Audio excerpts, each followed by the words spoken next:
Session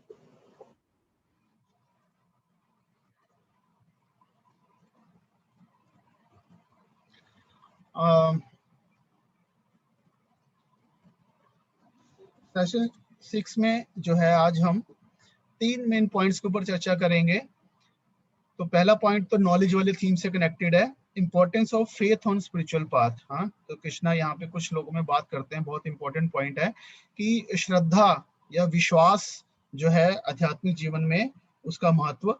और फिर दूसरा इसके बाद जो हम अब नेक्स्ट थीम में जा रहे हैं बेसिकली कि प्रॉब्लम है और फिर हमारे पास नॉलेज है, अब उसके आधार पे फिर कैसे अलग अलग स्तर पे जो है हम आध्यात्मिक ज्ञान को अप्लाई करके अलग अलग रिजल्ट आते हैं, और उसमें फिर वही है कि टॉप मोस्ट पाथ क्या है, भक्ति का पाथ। हाँ, तो आज दो लेवल पे चर्चा करेंगे, मतलब इग्नोरेंस के, एक तो टोटली अज्ञानता भरा जीवन जो है, तो उसमें व्यक्ति कैसा सोचता है, और दूसरा फिर कर्मकांड का स्तर जो हो गया। ओके,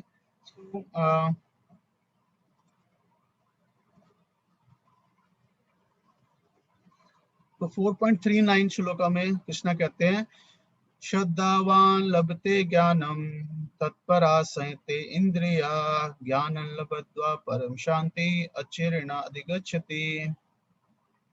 पढ़िए, ट्रांसलेशन पढ़ सकता है कोई?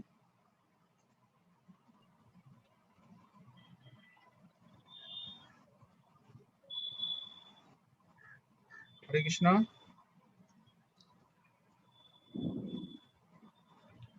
जो श्रद्धालु दिव्य ज्ञान में समर्पित हैं और जिसने इंद्रियों को बस में कर लिया है, वे इन ज्ञान को प्राप्त करने के लिए अधिकारी हैं और इसे प्राप्त करते ही वो तुरंत आध्यात्मिक शांति को प्राप्त होता है। हाँ, तो क्या बता रहे हैं यहाँ पे, श्रद्धावान लभते ज्ञानम, कि फेथ लीड्स टू नॉलेज, श्रद्धा से हमें ज्ञान प्राप्त होता है। ज्ञान मतलब थ्योरेटिकल, और उसका अनुभव भी हमें प्राप्त होता है। तो ऑफन जैसे ना वर्ड श्रद्धा या श्रद्धालु, तो जब भी हम श्रद्धा की बात करते हैं, श्रद्धालु वर्ड यूज करते हैं, तो उसके साथ एक जनरली हमारे माइंड में एक या सोसाइटी में इमेज आती है, श्रद्धालु मतलब कि बस जो है ना, बस किसी को फॉलो कर रहा है ना, मतलब श्रद्धालु है जी ये। तो श्रद्धालु मतलब कि ये आध्यात्मिक जीवन में श्रद्धालु बनना चाहिए। तो श्रद्धालु मतलब कि हाँ बस फॉलो करो, जो कह रहे हैं जी उसको, या गुरु जी जैसा कह रहे हैं बस उसको हम फॉलो कर रहे हैं। हाँ, तो जनरली मतलब श्रद्धालु वर्ड को ब्लाइंड फॉलोइंग या है ना ब्लाइंड फेथ, इस तरह से जनरली समझा जाता है। हाँ, ऑफ कोर्स कृष्णा यहाँ पे कह भी रहे हैं कि श्रद्धालु बनना चाहिए, हमें श्रद्धालु बनना चाहिए। तो श्रद्धालु बनने का मतलब क्या है? कि बस ऐसे ही कि आंख बंद करके कोई कुछ भी कह रहा है ना, उसको फॉलो करते रहो, या फिर मतलब असली में श्रद्धालु बनने का या आध्यात्मिक जीवन में श्रद्धालु बनने का मतलब क्या है? तो पहले इससे रिलेटेड कुछ सेकंड श्लोक का पढ़ेंगे, फिर उसके बाद हम चर्चा करेंगे। अज्ञा अश्रद्धानश्च संशय आत्मा विनश्यति, नायं लोको अस्ति ना परो ना सुखम संशय आत्मना। 4.40 श्लोका पढ़िए, ट्रांसलेशन पढ़िए कोई। मैं पढ़ती हूँ। हाँ जी पढ़िए। किंतु जो अज्ञानी तथा श्रद्धा विहीन व्यक्ति शास्त्रों में संदेह करते हैं, वह भगवद भावनामृत नहीं प्राप्त करते, अपितु नीचे गिर जाते हैं। संशय आत्मा के लिए ना तो इस लोक में ना ही परलोक में कोई। हाँ, बहुत क्लियरली कृष्ण कह रहे हैं कि भी डाउट नहीं करना है, कि डाउट नहीं करना है, श्रद्धा विहीन नहीं बनना है, श्रद्धालु होके जो है हमें भक्ति करनी है। तो इसका मतलब क्या है ना, आध्यात्मिक जीवन में श्रद्धा रखने का मतलब क्या है? हाँ, तो एक और श्लोका में 9.3 में भी सेम बात कह रहे हैं। हाँ, I'll just read.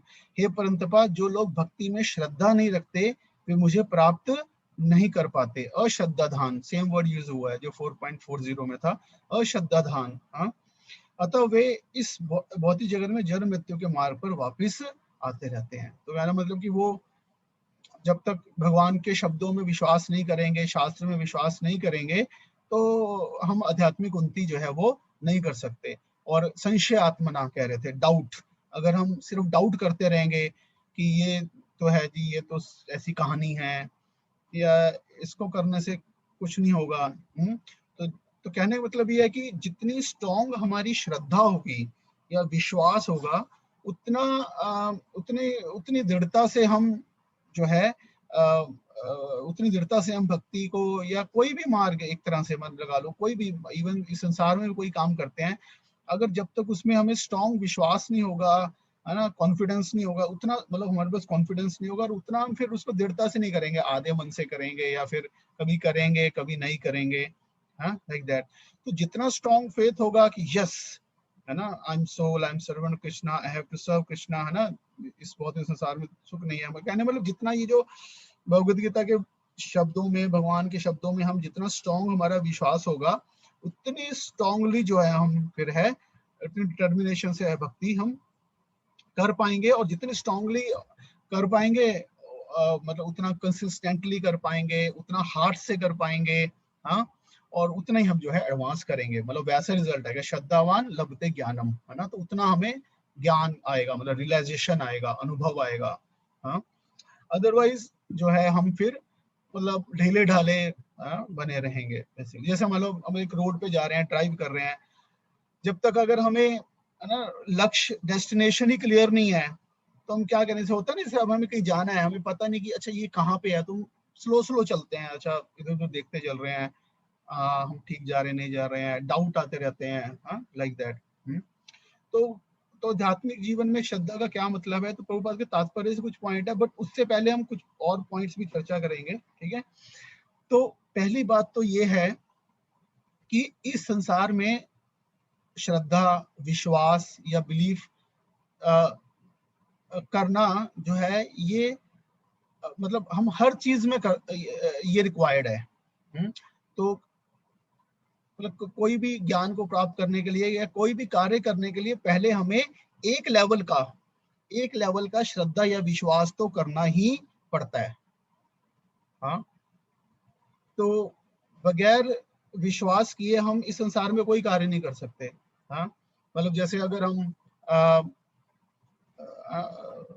मान लो फ्लाइट में जा रहे हैं, या मान लो ट्रेन में भी जा रहे हैं, तो हम एक बेसिक श्रद्धा के साथ बैठे हैं, एक बेसिक विश्वास के साथ बैठे हैं कि जो है ये कि जो पायलट है ना, उसको ठीक से विमान चलाना आता है ना, फ्लाइट जो है प्लेन चलाना आता है, और ये जो प्लेन है ये मतलब बिल्कुल ठीक ठाक है, इसमें कोई प्रॉब्लम नहीं है। हम जाके सिंपली बैठ जाते हैं, हम ये नहीं कहते नहीं पहले प्रूव करो कि जो है ये पायलट जो है ये ट्रेंड है, हमें इसका ट्रेनिंग सर्टिफिकेट दिखाओ, लाइक दैट, या हमें वो दिखाओ, हाँ। तो एक बेसिक विश्वास के साथ हम आगे बढ़ जाते हैं लाइफ में, हाँ। डॉक्टर के पास भी जाते हैं हम, हाँ। तो अभी हम उसमें नेक्स्ट तो एक बेसिक विश्वास के साथ जाते हैं भी ये हमें दवाई देगा, उससे हम ठीक हो जाएंगे। हम ये नहीं कहते नहीं पहले प्रूव करो कि आप ठीक कर सकते हो मुझे, फिर जो है उसके बाद हम आपकी बात सुनेंगे, है ना। It is not like that. तो मतलब कि एक लेवल का फेथ तो हमें कुछ भी करने के लिए करना पड़ता है। जैसे हम स्कूल कॉलेज में भी गए, हमने इवन जो एजुकेशन लिया, तो उसमें भी हमने पहले फेथ रखा। जैसे हम स्कूल में बताया ए फॉर एप्पल, अच्छा ये ए होता है, तो हमने एक्सेप्ट कर लिया, हाँ। तो हमने एक फेथ रखा और उसको एक्सेप्ट कर लिया, हाँ, लाइक दैट। तो कहने का मतलब एक तो दो एक्सट्रीम्स हैं जब हम श्रद्धा की बात करते हैं। एक हो गया ब्लाइंडली एक्सेप्टिंग, और एक हो गया ब्लाइंडली रिजेक्टिंग, कि मतलब बगैर सोचे समझे कुछ भी एक्सेप्ट कर लेना, और दूसरा बगैर सोचे समझे कुछ भी रिजेक्ट कर देना। तो ये दोनों एक्सट्रीम्स हैं, और इन दोनों एक्सट्रीम्स को हमें मतलब ये दोनों एक्सट्रीम से बचना है, हाँ। तो ज्यादातर क्या होता है, या तो लोग मतलब अब हम आध्यात्मिक पॉइंट ऑफ व्यू से चर्चा करेंगे, तो आध्यात्मिक मार्ग पे क्या होता है, या धर्म के मार्ग में क्या होता है, व्यक्ति या तो ब्लाइंडली एक्सेप्ट कर लेते हैं कुछ भी जी, हाँ। तो ब्लाइंडली का मतलब क्या है वो हम समझेंगे कि तो मतलब कि बगैर ज्यादा सोचे समझे कि क्या ये कितना ठीक है क्या गलत है, बस जी, या तो जस्ट इमोशनल होके, या फिर सिंपली फॉलोइंग, मतलब कि कहाँ ज्यादा लोग जा रहे हैं, है ना, वही हम फॉलो करेंगे, या फिर है ना जस्ट प्रोपेगेंडा है, एडवर्टाइजमेंट है, उसके आधार पे मतलब हम कुछ भी फॉलो करने लग जाते हैं बगैर सोचे समझे ज्यादा। हाँ, और या फिर बिल्कुल ब्लाइंडली रिजेक्ट कर देते हैं लोग, सब ऐसे ही है ना, सब गुरु ऐसे ही हैं, सब मंदिर ऐसे ही हैं, सब सब ये ऐसे ही है, धांधले है, सब मतलब सब बेकार है ना, मतलब सब सारे आध्यात्मिक मार्ग बेकार हैं, सब कुछ नहीं रखा इसमें, है ना।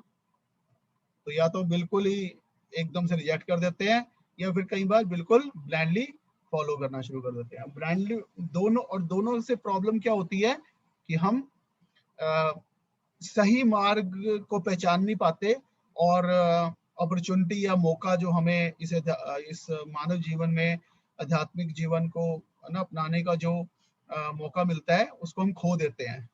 हाँ, तो हमें क्या करना है, हमें, है ना, तो हमें क्या करना है, हमें ब्लाइंड फेथ या ब्लाइंड रिजेक्शन नहीं करना है, हमें क्या करना है, लॉजिकल फेथ, लॉजिकल फेथ होना चाहिए। हाँ, तो ब्लाइंड फेथ की बजाय क्या होना चाहिए, लॉजिकल फेथ। तो जब यहाँ कृष्णा बात कर रहे हैं श्रद्धा की, तो वो बात कर रहे हैं, है ना, लॉजिकल श्रद्धा की बेसिकली। हाँ, इज नॉट सेइंग कि ब्लाइंड फॉलोअर बनो। हाँ, अभी श्रद्धा भी दो प्रकार की होती है, एक तो होती है बुद्धि के स्तर पे, एक होती है हृदय के स्तर पे, कि मतलब ये एक तरह हम बताते हैं कि मतलब कि जैसे हमने कोई कार्य करके उसमें हमारा अनुभव हो चुका है, तो हम उस कार्य में हमारा विश्वास आ जाता है। हाँ, तो तो जैसे कई बार कोई व्यक्ति है, इस जन्म में वो भक्ति शुरू करता है, तो उसका शुरू से ही फेथ ज्यादा होता है, उसको बोलते हैं स्वाभाविक की श्रद्धा। हाँ, कि मतलब वो इनिशियल उसका फेथ जो है वो स्ट्रांग रहता है।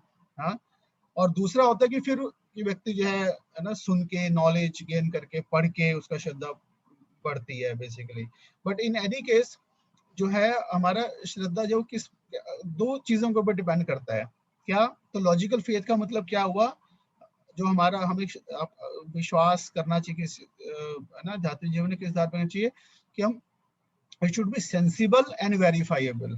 हाँ, तो सेंसिबल का मतलब क्या कि है ना, कि मतलब कॉमन सेंस अगर हम थोड़ा सा लगाएं, कुछ बेसिक हम समझें, तो उस हिसाब से हमें ठीक लगना चाहिए। हाँ, और दूसरा क्या कि फिर हम जब उसके आधार पे कार्य करें, तो जो भी आए उसको हम वेरीफाई कर सकें कि जैसा हमने सुना था या सोचा था या जैसा पढ़ा था, उसके हिसाब से ये रिजल्ट आ रहा है या नहीं आ रहा है ना। तो इवन साइंस भी जो है, इवन साइंस जो है वो भी ऐसे ही काम करती है। साइंस भी पहले श्रद्धा से ही काम करती है, कि पहले है ना हम हाइपोथेसिस या कुछ एक थ्योरी थ्योरी लाते हैं। हाँ, थ्योरी या हाइपोथेसिस कि हाँ ऐसा हुआ होगा या ऐसा है। फिर उसके बाद ऑफ कोर्स वो ब्लाइंडली नहीं करते, कुछ ऐसे मतलब वो मिलती हैं, ऑब्जर्वेशंस मिलती हैं, कुछ ऐसे ऑब्जर्वेशन के आधार पे लगता है कि ऐसे होगा, ये थ्योरी होगी। फिर उसके बाद क्या करते हैं, एक्सपेरिमेंट करते हैं, है ना, एक्सपेरिमेंट करते हैं, मतलब उसको अप्लाई करते हैं, उसको प्रैक्टिकली अप्लाई करते हैं, और फिर उसके बाद जो रिजल्ट आता है उसको उससे वेरीफाई करते हैं कि जो है थ्योरी के हिसाब से रिजल्ट जो है वो कैसा आया। तो इसी प्रकार से जो भक्ति है, आध्यात्मिक जीवन भी साइंस है पूरा एक, ये सिर्फ कोई ब्लाइंड फॉलोइंग नहीं है। साइंस कैसे है कि मतलब है ना कि बुक्स हैं, उसमें हमें एक प्रोसेस बताया गया है, या फिर एक साइंस है, मेडिकल साइंस कह सकते हैं हम वो स्पेसिफिकली। हाँ, बिकॉज हम सारे एक डिजीज स्टेट में हैं एक प्रकार से, है ना। तो ये एक साइंस है जिसमें बताया गया कि ये प्रॉब्लम है, ये डिजीज है, जैसे हमने समझा है इनिशियल सेशंस में। हाँ, और फिर हमने है ना पढ़ा कि ये सोर्स है, नॉलेज है यहाँ पे, जहाँ पे बताया गया है क्या सोल्यूशन है। फिर हम उस सोल्यूशन को अप्लाई करें, जो बताया गया भक्ति की प्रैक्टिसेस हैं, और उसको भी ऐसे नहीं कि अपने मन से करें, जो बताया गया तरीके, डूज एंड डोंट्स है। जैसे एक डॉक्टर होता है ना, डॉक्टर, हम बीमार होते हैं, डॉक्टर के पास जाते हैं, तो डॉक्टर के पास हम, अब जैसे जिस डॉक्टर के पास जाते हैं, तो हम एक मोटा मोटा कुछ चीजें समझ के जाते हैं कि अच्छा अच्छा, हम क्या देखते हैं डॉक्टर के पास जाने पर, अच्छा क्या मतलब क्या उसकी डिग्री है, ओवरऑल रेपुटेशन कैसा है, हाँ लाइक दैट, मतलब अच्छा, या हमें रेफरेंस अगर मिलता है कि ये डॉक्टर बड़ा अच्छा है, इससे और उनकी बीमारी ठीक होगी थी, बड़ी अच्छी है ना, इज वेरी गुड डॉक्टर, तो फिर हमारा फेथ, विश्वास बन जाता है, फिर हम जाते हैं वहां पे। हाँ, और फिर उसके बाद वो हमें दवाई देता है, और फिर हम उसका रिजल्ट देखते हैं, अब देखते हैं हाँ बीमारी ठीक हो रही है, इसका मतलब कि यस बीमारी ठीक हो रही है, हम वेरीफाई कर सकते हैं रिजल्ट को, और उसके बेस पे हमारा विश्वास जो है उसकी मतलब डॉक्टर में, उसकी दवाई में, है ना, मतलब प्रिस्क्रिप्शन में, प्रोसेस में हमारा फेथ जो है वो और स्ट्रॉन्ग हो जाता है। तो और साइंस भी है, मतलब हर लाइफ में this is a basic principle कि कैसे हम हमारे किसी भी पाथ में, किसी भी फील्ड में हम हमारा जो है ना अनुभव या फिर फेथ कैसे बढ़ता है। तो इनिशियली हमें ब्लाइंडली नहीं विश्वास रख लेना, एक लॉजिक के बेस पे करना है। तो अब जहां तक लॉजिक या इंटेलिजेंस का सवाल है, तो एक लेवल का लॉजिक या इंटेलिजेंस हम सबको दिया हुआ है ना। तो अब लॉजिक या इंटेलिजेंस का भी रोल हमें समझना है कि अगेन सिर्फ इंटेलिजेंस से हम सब कुछ नहीं समझ सकते, बिकॉज जो स्पिरिचुअल रियलिटी है वो इंटेलिजेंस के परे है। But at the same time intelligence के द्वारा हम कुछ लेवल तक की इंडायरेक्ट चीजों को समझ सकते हैं, जिससे हम ये समझ सकते हैं एटलीस्ट हाँ ये पाथ है ना ओके लग रहा है फॉलो करने के लिए। हाँ इतना एटलीस्ट अपने इंटेलिजेंस से हम इतना तो हमें समझना चाहिए कि भाई अच्छा, जैसे आधार बात है, अच्छा ये जो फिलोसफी सुनी हमने, है ना, फिलोसफी सुनी तो हम समझे हाँ जन्म मृत्यु जरा व्याधि, हाँ मतलब हमें समझ कि हाँ ये बात सेंसिबल लग रही है, नहीं लग रही है। हाँ और फिर देखना चाहिए कि अच्छा और आध्यात्मिक मार्ग पे अच्छा क्या फिर जो व्यक्ति जो बता रहा है या मतलब कोई भी संस्था हो गई या फिर कोई भी पाथ जो हो गया वो बता रहा है, तो वो खुद उसको फॉलो कर रहा है और हम उसका रिजल्ट जो है हम फिर उसके फॉलोअर्स में देख पा रहे हैं, नहीं देख पा रहे हैं।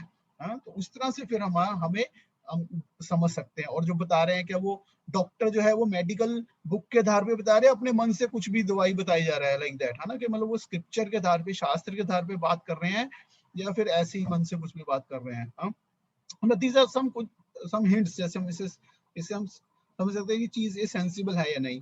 तो उसके आधार पे हम एक बार फिर मार्क चूज करके फिर हम प्रैक्टिस करें। फिर जब प्रैक्टिस करेंगे तो फिर हम जो ट्रांसफॉर्मेशन हो रहा है, रिजल्ट आ रहा है, उससे हम वेरीफाई करें, है ना। तो इस प्रकार से तो कैसे हम स्टेडली अपना भक्ति में अपना विश्वास और डिटर्मिनेशन कैसे बढ़ा सकते हैं। हाँ तो यानी ये तीन चार चीजें हैं जिसको तो पहली क्या है कि राइट सोर्सेज से सुनना, है ना, सुनना और पढ़ना, वैसे एक ही चीज होगी, है ना, मतलब regular reading and hearing of the scriptures, और उन व्यक्तियों से जो कि स्क्रिप्चर के आधार पे बता रहे हैं। क्यों? क्योंकि जब हम सुनेंगे और पढ़ेंगे तो हमारे डाउट्स क्लियर होंगे, है ना, नॉलेज मिलेगी। तो फेथ एक लेवल पे डिपेंड करता है नॉलेज के ऊपर। हाँ तो उससे हमारा लॉजिक स्ट्रांग होगा। हाँ और हम जो है वो क्या इसको बोलते हैं विवेक। विवेक, तो विवेक का मतलब क्या होता है? यही भेदभाव करने की शक्ति की क्या आध्यात्मिक है और क्या आध्यात्मिक नहीं है, क्या ठीक है क्या गलत है, हमारा विवेक डेवलप होगा बेसिकली। और फिर विवेक से जो है हम ना समझ पाएंगे कि मतलब ये ठीक चीज है और इसको हमें करना है, और ये गलत चीज है इसको हमें नहीं करना। तो एक तो हो गया कि हमें रेगुलरली जो है वो रीडिंग और हियरिंग जो है करना चाहिए। ऐसा नहीं कि हमने एक बार कर लिया कि हम फिर भूल जाते हैं, तो हमें फिर दोबारा से बार बार सुनते रहना चाहिए, है ना। और दूसरा है एसोसिएशन, हम कैसे लोगों का संग करते हैं। अगर हम फेथफुल लोगों का संग करेंगे, एसोसिएशन करेंगे कि जो खुद, जिनका खुद का फेथ स्ट्रांग है, मतलब जो खुद समझे हैं और प्रैक्टिस कर रहे हैं, हाँ और अनुभव कर लिया है, तो ऐसे लोगों हम संग करेंगे तो उससे हमारा भी एसोसिएशन, उससे हमारा फेथ जो है वो स्ट्रांग होगा। और अगर हम ऐसे लोगों के संग करेंगे जो हमारे फेथ को कम करते हैं, क्या है ये सब कुछ नहीं है, ऐसी है, ये सब कहानी है, ये सब बोगस है, हाँ तो ऐसे लोगों से हम फिर हमारा भी फेथ जो है वो कम होगा। तो इट ऑल डिपेंड्स, तो हमें चूज करना है बेसिकली। हाँ हमें चूज करना है ऐसे राइट चीजों को सुनना, राइट चीजों को पढ़ना। अब पढ़ना सुनना में भी बहुत सारा है, दुनिया भर की किताबें हैं, तो राइट यूट्यूब पे दुनिया भर के, है ना, इधर उधर की चीजें हैं। तो अगर हम सही चीज नहीं सुनेंगे, सही चीज नहीं पढ़ेंगे, तो क्या होगा, हमारा फेथ जो है वो कम हो जाएगा। और इस तरह से सही लोगों से हम एसोसिएट नहीं करेंगे तो हमारा फेथ कम होगा, है ना। और थर्ड चीज क्या है? प्रैक्टिस। हम उसको प्रैक्टिस करना पड़ेगा, हमें जो भी है ना बताया जा रहा है या जो हम सुन रहे हैं, तो उसको प्रैक्टिस करेंगे। प्रैक्टिस करने से क्या होगा, फिर एक्सपीरियंस आएगा, और फिर उस एक्सपीरियंस के आधार पे हम जो है फिर हम समझ पाएंगे कि ये हाँ जो जैसा है ना हमने ये जैसे शास्त्र में कि काम क्रोध लोभ मोह मत्सर्य कम होगा, हाँ हम देख रहे हैं, हाँ ये कम हो रहा है, हाँ भगवान की सेवा करने का भाव बढ़ रहा है, हाँ लाइक दैट। तो मतलब इन जनरल क्या होगा, मटेरियल अटैचमेंट्स कम हो रहे होंगी, स्पिरिचुअल अटैचमेंट, भगवान की सेवा का भाव बढ़ना चाहिए। तो इसका मतलब हम सही डायग्नोस हो गया है ना, मतलब सही जो है हमारा ट्रीटमेंट चल रहा है और हम सही ट्रीटमेंट सही डायरेक्शन में जा रहे हैं, लाइक दैट। तो इस प्रकार से जो है तो इस प्रकार से जो है हम मतलब श्रद्धालु हमें इस तरह से बनना है, ब्लाइंड श्रद्धालु नहीं बनना है, हाँ लॉजिकल श्रद्धालु बनना है, but at the same time again मतलब अपनी लॉजिक को और प्रैक्टिस को दोनों को बैलेंस करके चलना है कि इवन लॉजिक से भी सब कुछ समझ में नहीं आएगा। लॉजिक से कुछ चीजें समझ में आ जाएंगी जो कि ज्यादा इजी है। जैसे फॉर एग्जांपल अगर हम जैसे हम आत्मा की बात करें तो we can discuss many thing, हाँ कि अच्छा डेड बॉडी और एक लिविंग बॉडी में क्या फर्क है, हाँ तो हमारी इंटेलिजेंस एक लेवल लॉजिक तक समझ जाएगी, है ना। But then beyond a logic जो है फिर आत्मा को समझने के लिए हमें प्रैक्टिस ही करना पड़ेगा उसको। हाँ बट एक लेवल का हमें एक लाइट मिल गई है ना, जैसे जैसे मून लाइट हो गई है ना, तो मतलब चंद्रमा हो गया, चंद्रमा की लाइट डिम होती है तो उससे हमें थोड़ा सा नजर आ रहा है कि हाँ कुछ है, बट देन जब सनलाइट आएगी तो फिर वो पूरा रिवील हो जाएगा, उसी तरह से है। तो हमारी इंटेलिजेंस या लॉजिक जो है वो एक लेवल तक स्पिरिचुअल चीजों के बारे में बता सकते हैं। अब उसमें भी अलग अलग लेवल की हैं, अब कई ऐसी चीजें हैं जो कि टोटली हमारी लॉजिक से परे हैं। मतलब जैसे अगर हम है ना, जैसे इवन इवन स्क्रिप्चर्स में भी अगर देखें तो कई ऐसे चीजें हैं, कुछ ऐसे पास टाइम्स हैं, कुछ है ना कि जो कि हमें हमें समझ में नहीं आता कि ये कैसे लॉजिकली, हम कहते हैं ये कैसे लॉजिकली करेक्ट हो सकता है, मतलब ये हाँ जैसे वैदिक कॉस्मोलॉजी है, even I mean even simply आप देखें, हम देखें रामायण महाभारत में ऐसी ऐसी कुछ चीजें हुई हैं, तो हमें लगे कि ये कैसे पॉसिबल है, ये नहीं हो सकता। तो फिर वहां पे हम क्या कहते हैं, ये माइथोलॉजी है ये, हाँ तो ये माइथोलॉजी वर्ड जो है ये ठीक वर्ड नहीं है, मतलब इन द सेंस की हम मतलब हिंदू माइथोलॉजी, हाँ तो ये माइथोलॉजी वर्ड जो है ये माइथोलाइजेशन है ना की गई है स्पेशली फॉरेनर्स के द्वारा, ब्रिटिशर्स के द्वारा विद स्पेसिफिक पर्पस। तो लेकिन स्क्रिप्चर्स में जो भी है वो कुछ भी मिथ नहीं है, सब कुछ ट्रूथफुल है, बट ये है कि हाँ वो एक डिफरेंट रियलिटी है जिससे अब हम ही जिसको हम अपनी सिर्फ लॉजिक से नहीं समझ सकते, हाँ तो उसको हम जो है वो करना चाहिए। तो इसलिए आध्यात्मिक मार्ग पे भी कुछ चीजें हमें शुरू में क्लियर हो जाएंगी पढ़ के सुन के, कुछ चीजें प्रैक्टिस करके क्लियर होंगी। हाँ तो हम एक्सपेक्ट नहीं कर सकते कि शुरू में सब कुछ एकदम से सारे डाउट्स क्लियर हो जाएंगे, ये पॉसिबल नहीं है। कुछ चीजें प्रैक्टिस करके ही आएंगी और कुछ चीजें इवन प्रैक्टिस करके भी क्लियर नहीं होंगी, हाँ तो लाइक दैट। तो इस तरह से हमें विद पेशेंस धीरे धीरे मतलब लॉजिक को और प्रैक्टिस को बैलेंस करते हुए हम आगे बढ़ सकते हैं, है ना।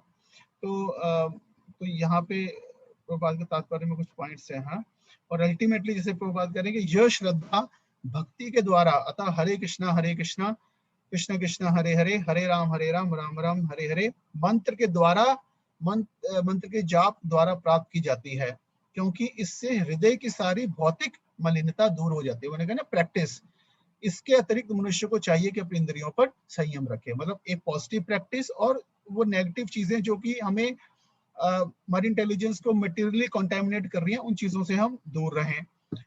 तो उसके द्वारा फिर क्या होगा, जब हृदय प्योर होगा तो फिर प्योर इंटेलिजेंस के साथ हम और ज्यादा समझ पाएंगे चीजों को, मतलब एक तो एक्सपीरियंस मिलेगा हमें, आध्यात्मिक आनंद का एक्सपीरियंस मिलेगा, और फिर सत्यम संजायते ज्ञानम, हाँ तो जितना सत्व गुण आएगा उतना ज्यादा हम फिर आध्यात्मिक सत्य को और समझ पाएंगे। तो जितना हार्ट प्योर होगा, तो इसलिए है ना, इसलिए सिर्फ हमें स्कॉलर नहीं बनना है। इट्स लाइक भगवद गीता के स्कॉलर, तो भगवद गीता के या स्क्रिप्चर के स्कॉलर तो बहुत बैठे हैं दुनिया में, संस्कृत स्कॉलर्स बैठे हैं बहुत ज्यादा, but that doesn't mean that they have devotion, तो वो अलग चीज हो गया। तो हम ये किस लिए पढ़ रहे हैं ये भगवद गीता, ये सब इससे हमारा फेथ स्ट्रांग होगा, so that we can practise bhakti, so that we can become good devotees. हमें स्कॉलर्स नहीं बनना है ना। तो तो तो ये जब बताया कि इसका से महामंत्र के द्वारा हार्ट प्योर होगा और फिर हम उसको समझ पाएंगे।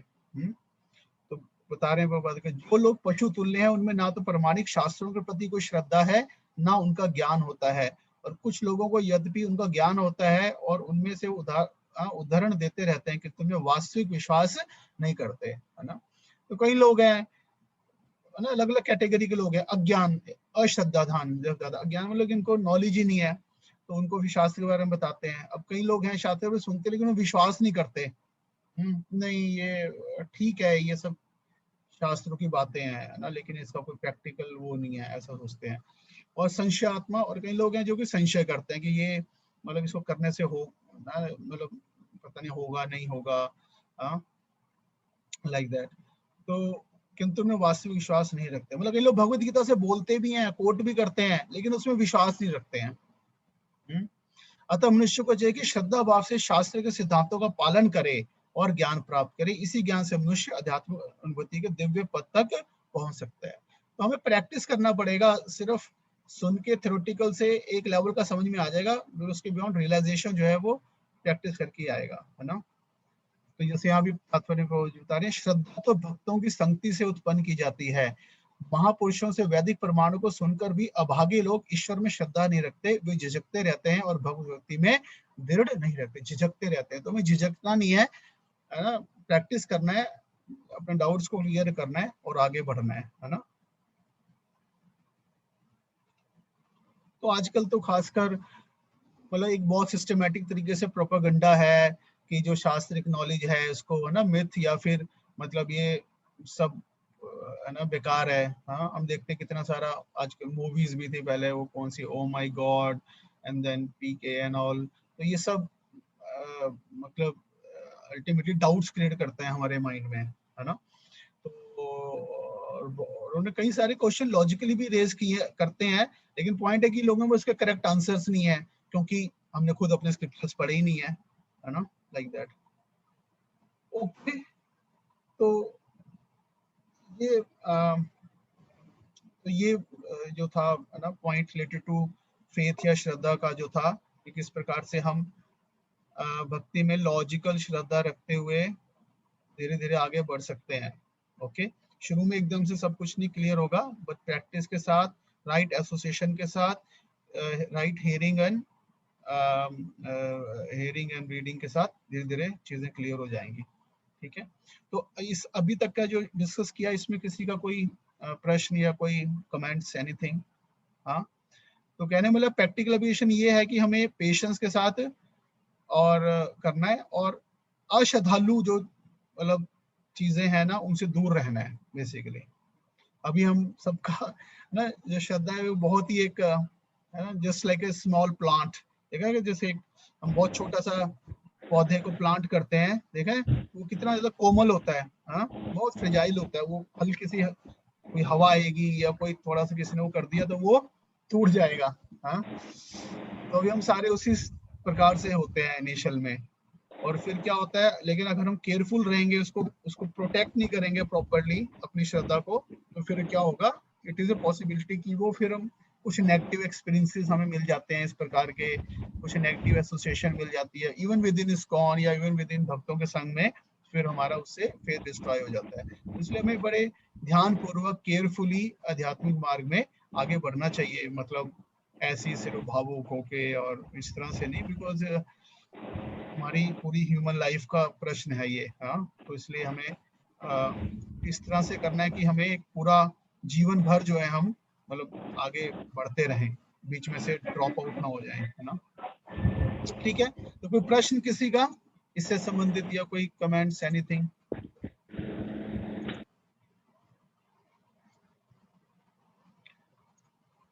ओके,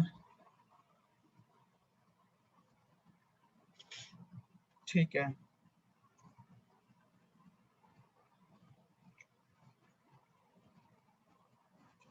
तो हम अब जो चर्चा करेंगे आने वाली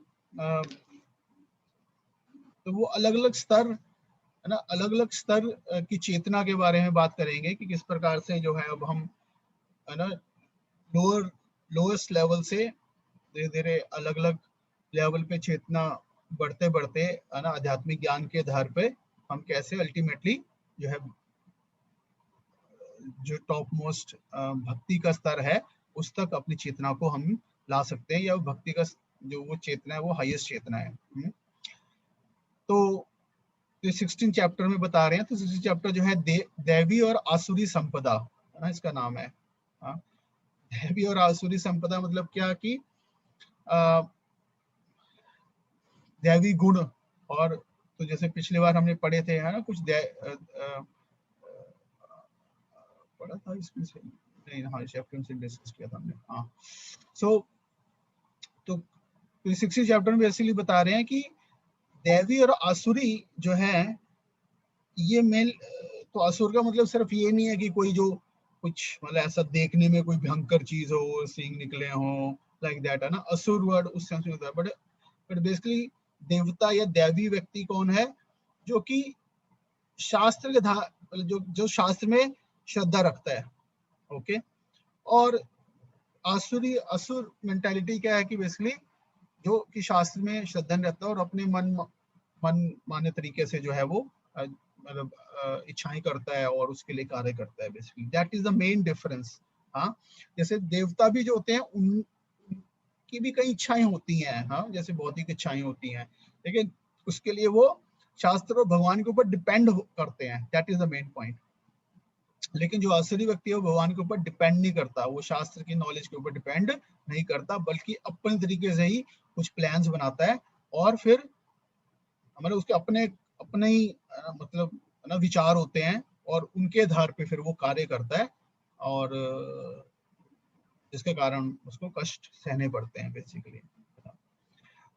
तो आप लेटर ऑन पूरा चैप्टर पढ़ सकते हो, बहुत अच्छा है, लेकिन कुछ एक सिलेक्टेड श्लोकास ही लिए हैं इसमें। तो ये बता रहे हैं कि जनरल एक तो ये जो आसुरी व्यक्ति है इनका व्यू पॉइंट क्या है, मतलब क्या क्या दृष्टिकोण है चीजों के प्रति, हाँ संसार के प्रति। हाँ तो क्या, तो यहाँ क्या बता रहे हैं, असत्यम अप्रतिष्ठम ते जगत और अनीश्वरम अपरस्परम संभूतम किम काम किम अन्यत काम अहेतुकम।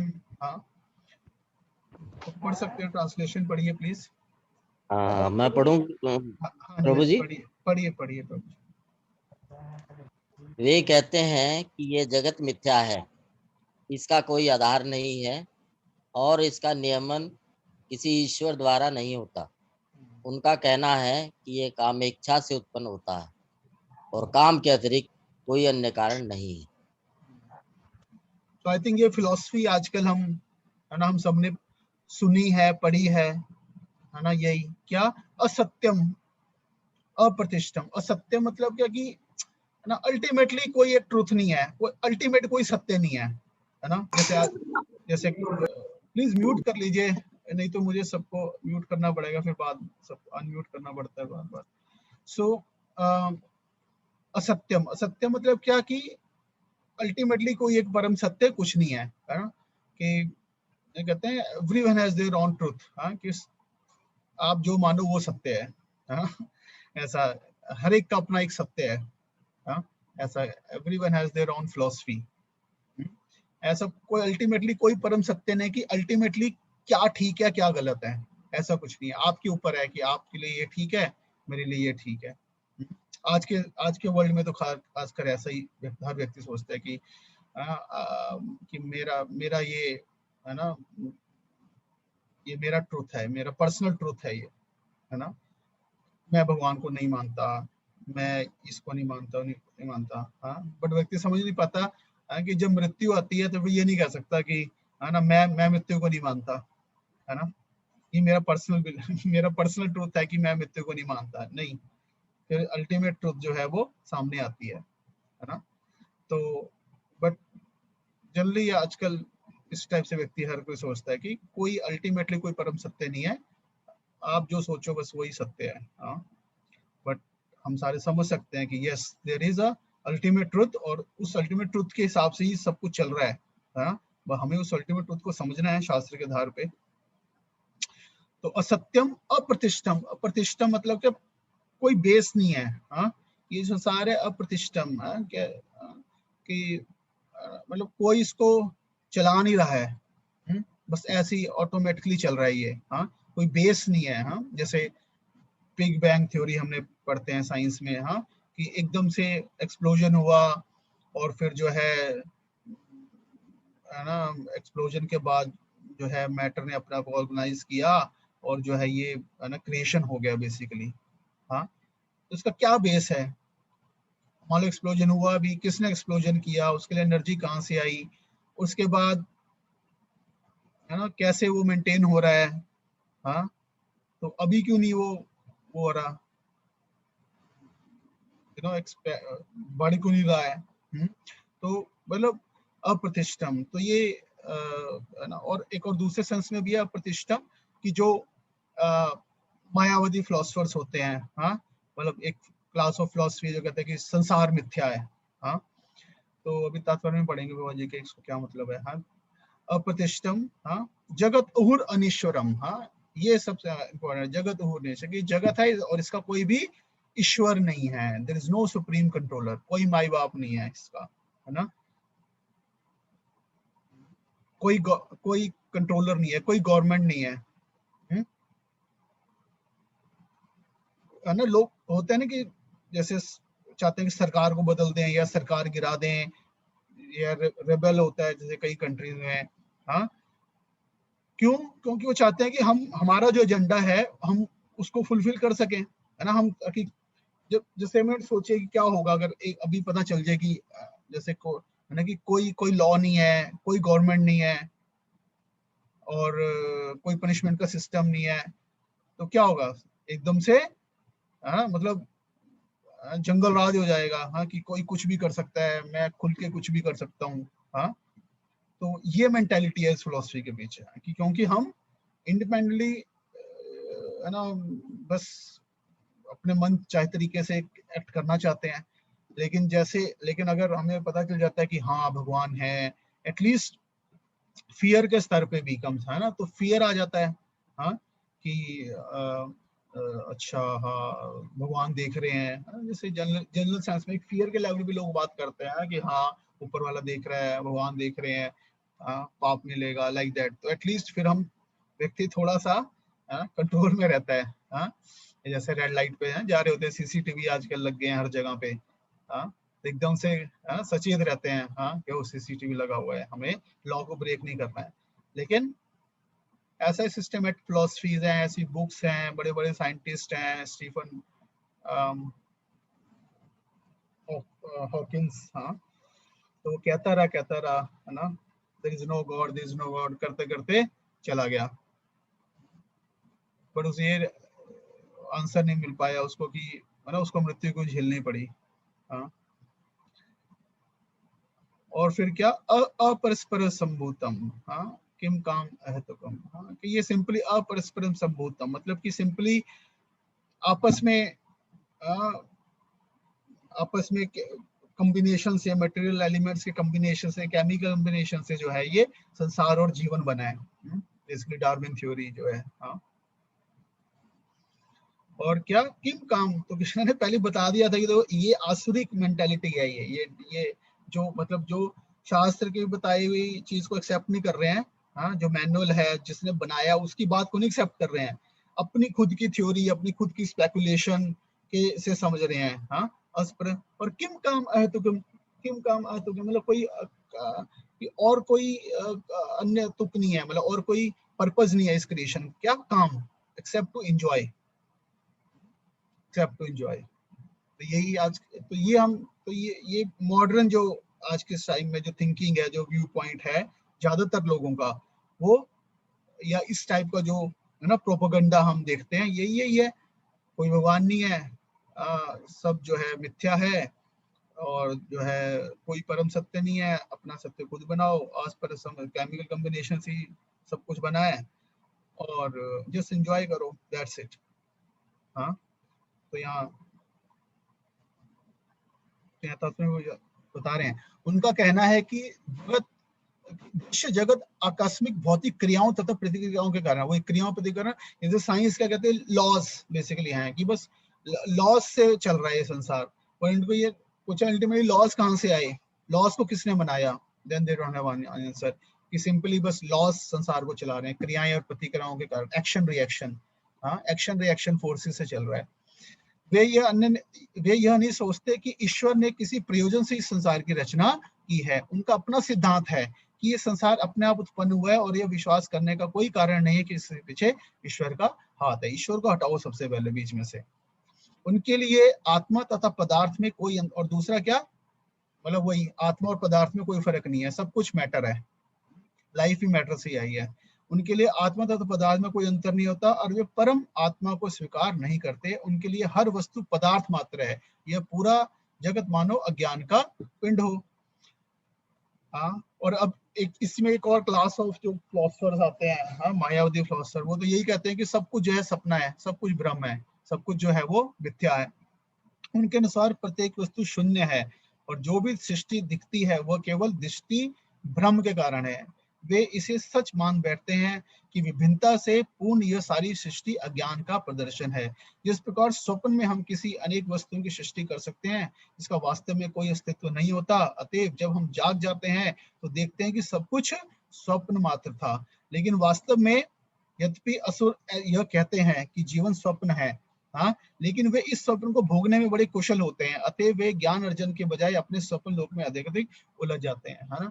तो ये बता रहे हैं जो एक क्लास ऑफ फिलोसफर्स हैं, मायावादी फिलोसफर्स हैं, बेसिकली ये कहते हैं कि जगत मिथ्या है, सिर्फ ब्रह्म जो है वो सत्य है, जो कि हम सारे हैं। और जो हमें वैरायटी दिख रही है ये सब इल्यूजन है, एक सपने की भांति है। तो प्रभुपाद जी कह रहे हैं कि वो ये कह रहे हैं कि हाँ ये सब कुछ सपना है, लेकिन सपने में भोगने में बड़े एक्सपर्ट होते हैं। फिर उसके बाद है ना, इस संसार में ही बड़े बड़े कार्य करने का प्रयास करते हैं, हॉस्पिटल बनाओ, ये करो वो करो, और तो संसार को भोगने का प्रयास करते हैं। और क्या बता रहे हैं, उनकी मान्यता है, अगेन जो एथिस्टिक व्यू पॉइंट है, क्या उनकी मान्यता है कि जिस प्रकार शिशु केवल स्त्री पुरुष के संभोग का फल है, उसी तरह यह संसार बिना किसी आत्मा से उत्पन्न हुआ है। उनके लिए यह पदार्थ का संयोग मात्र है जिससे जीवों को उत्पन्न किया। अतएव आत्मा के अस्तित्व का प्रश्न नहीं उठता। जिस प्रकार अनेक जीवित प्राणी अकारण पसीने से ही तथा मृत शरीर से उत्पन्न हो जाते हैं, उसी प्रकार यह सारा जीवित संसार दृश्य जगत के भौतिक संयोगों से प्रकट हुआ है ना। मतलब इस तरह के कई लॉजिक है कि कई बार कि स्वेट से कुछ लिविंग बीइंग्स बन रहे हैं, या जैसे आजकल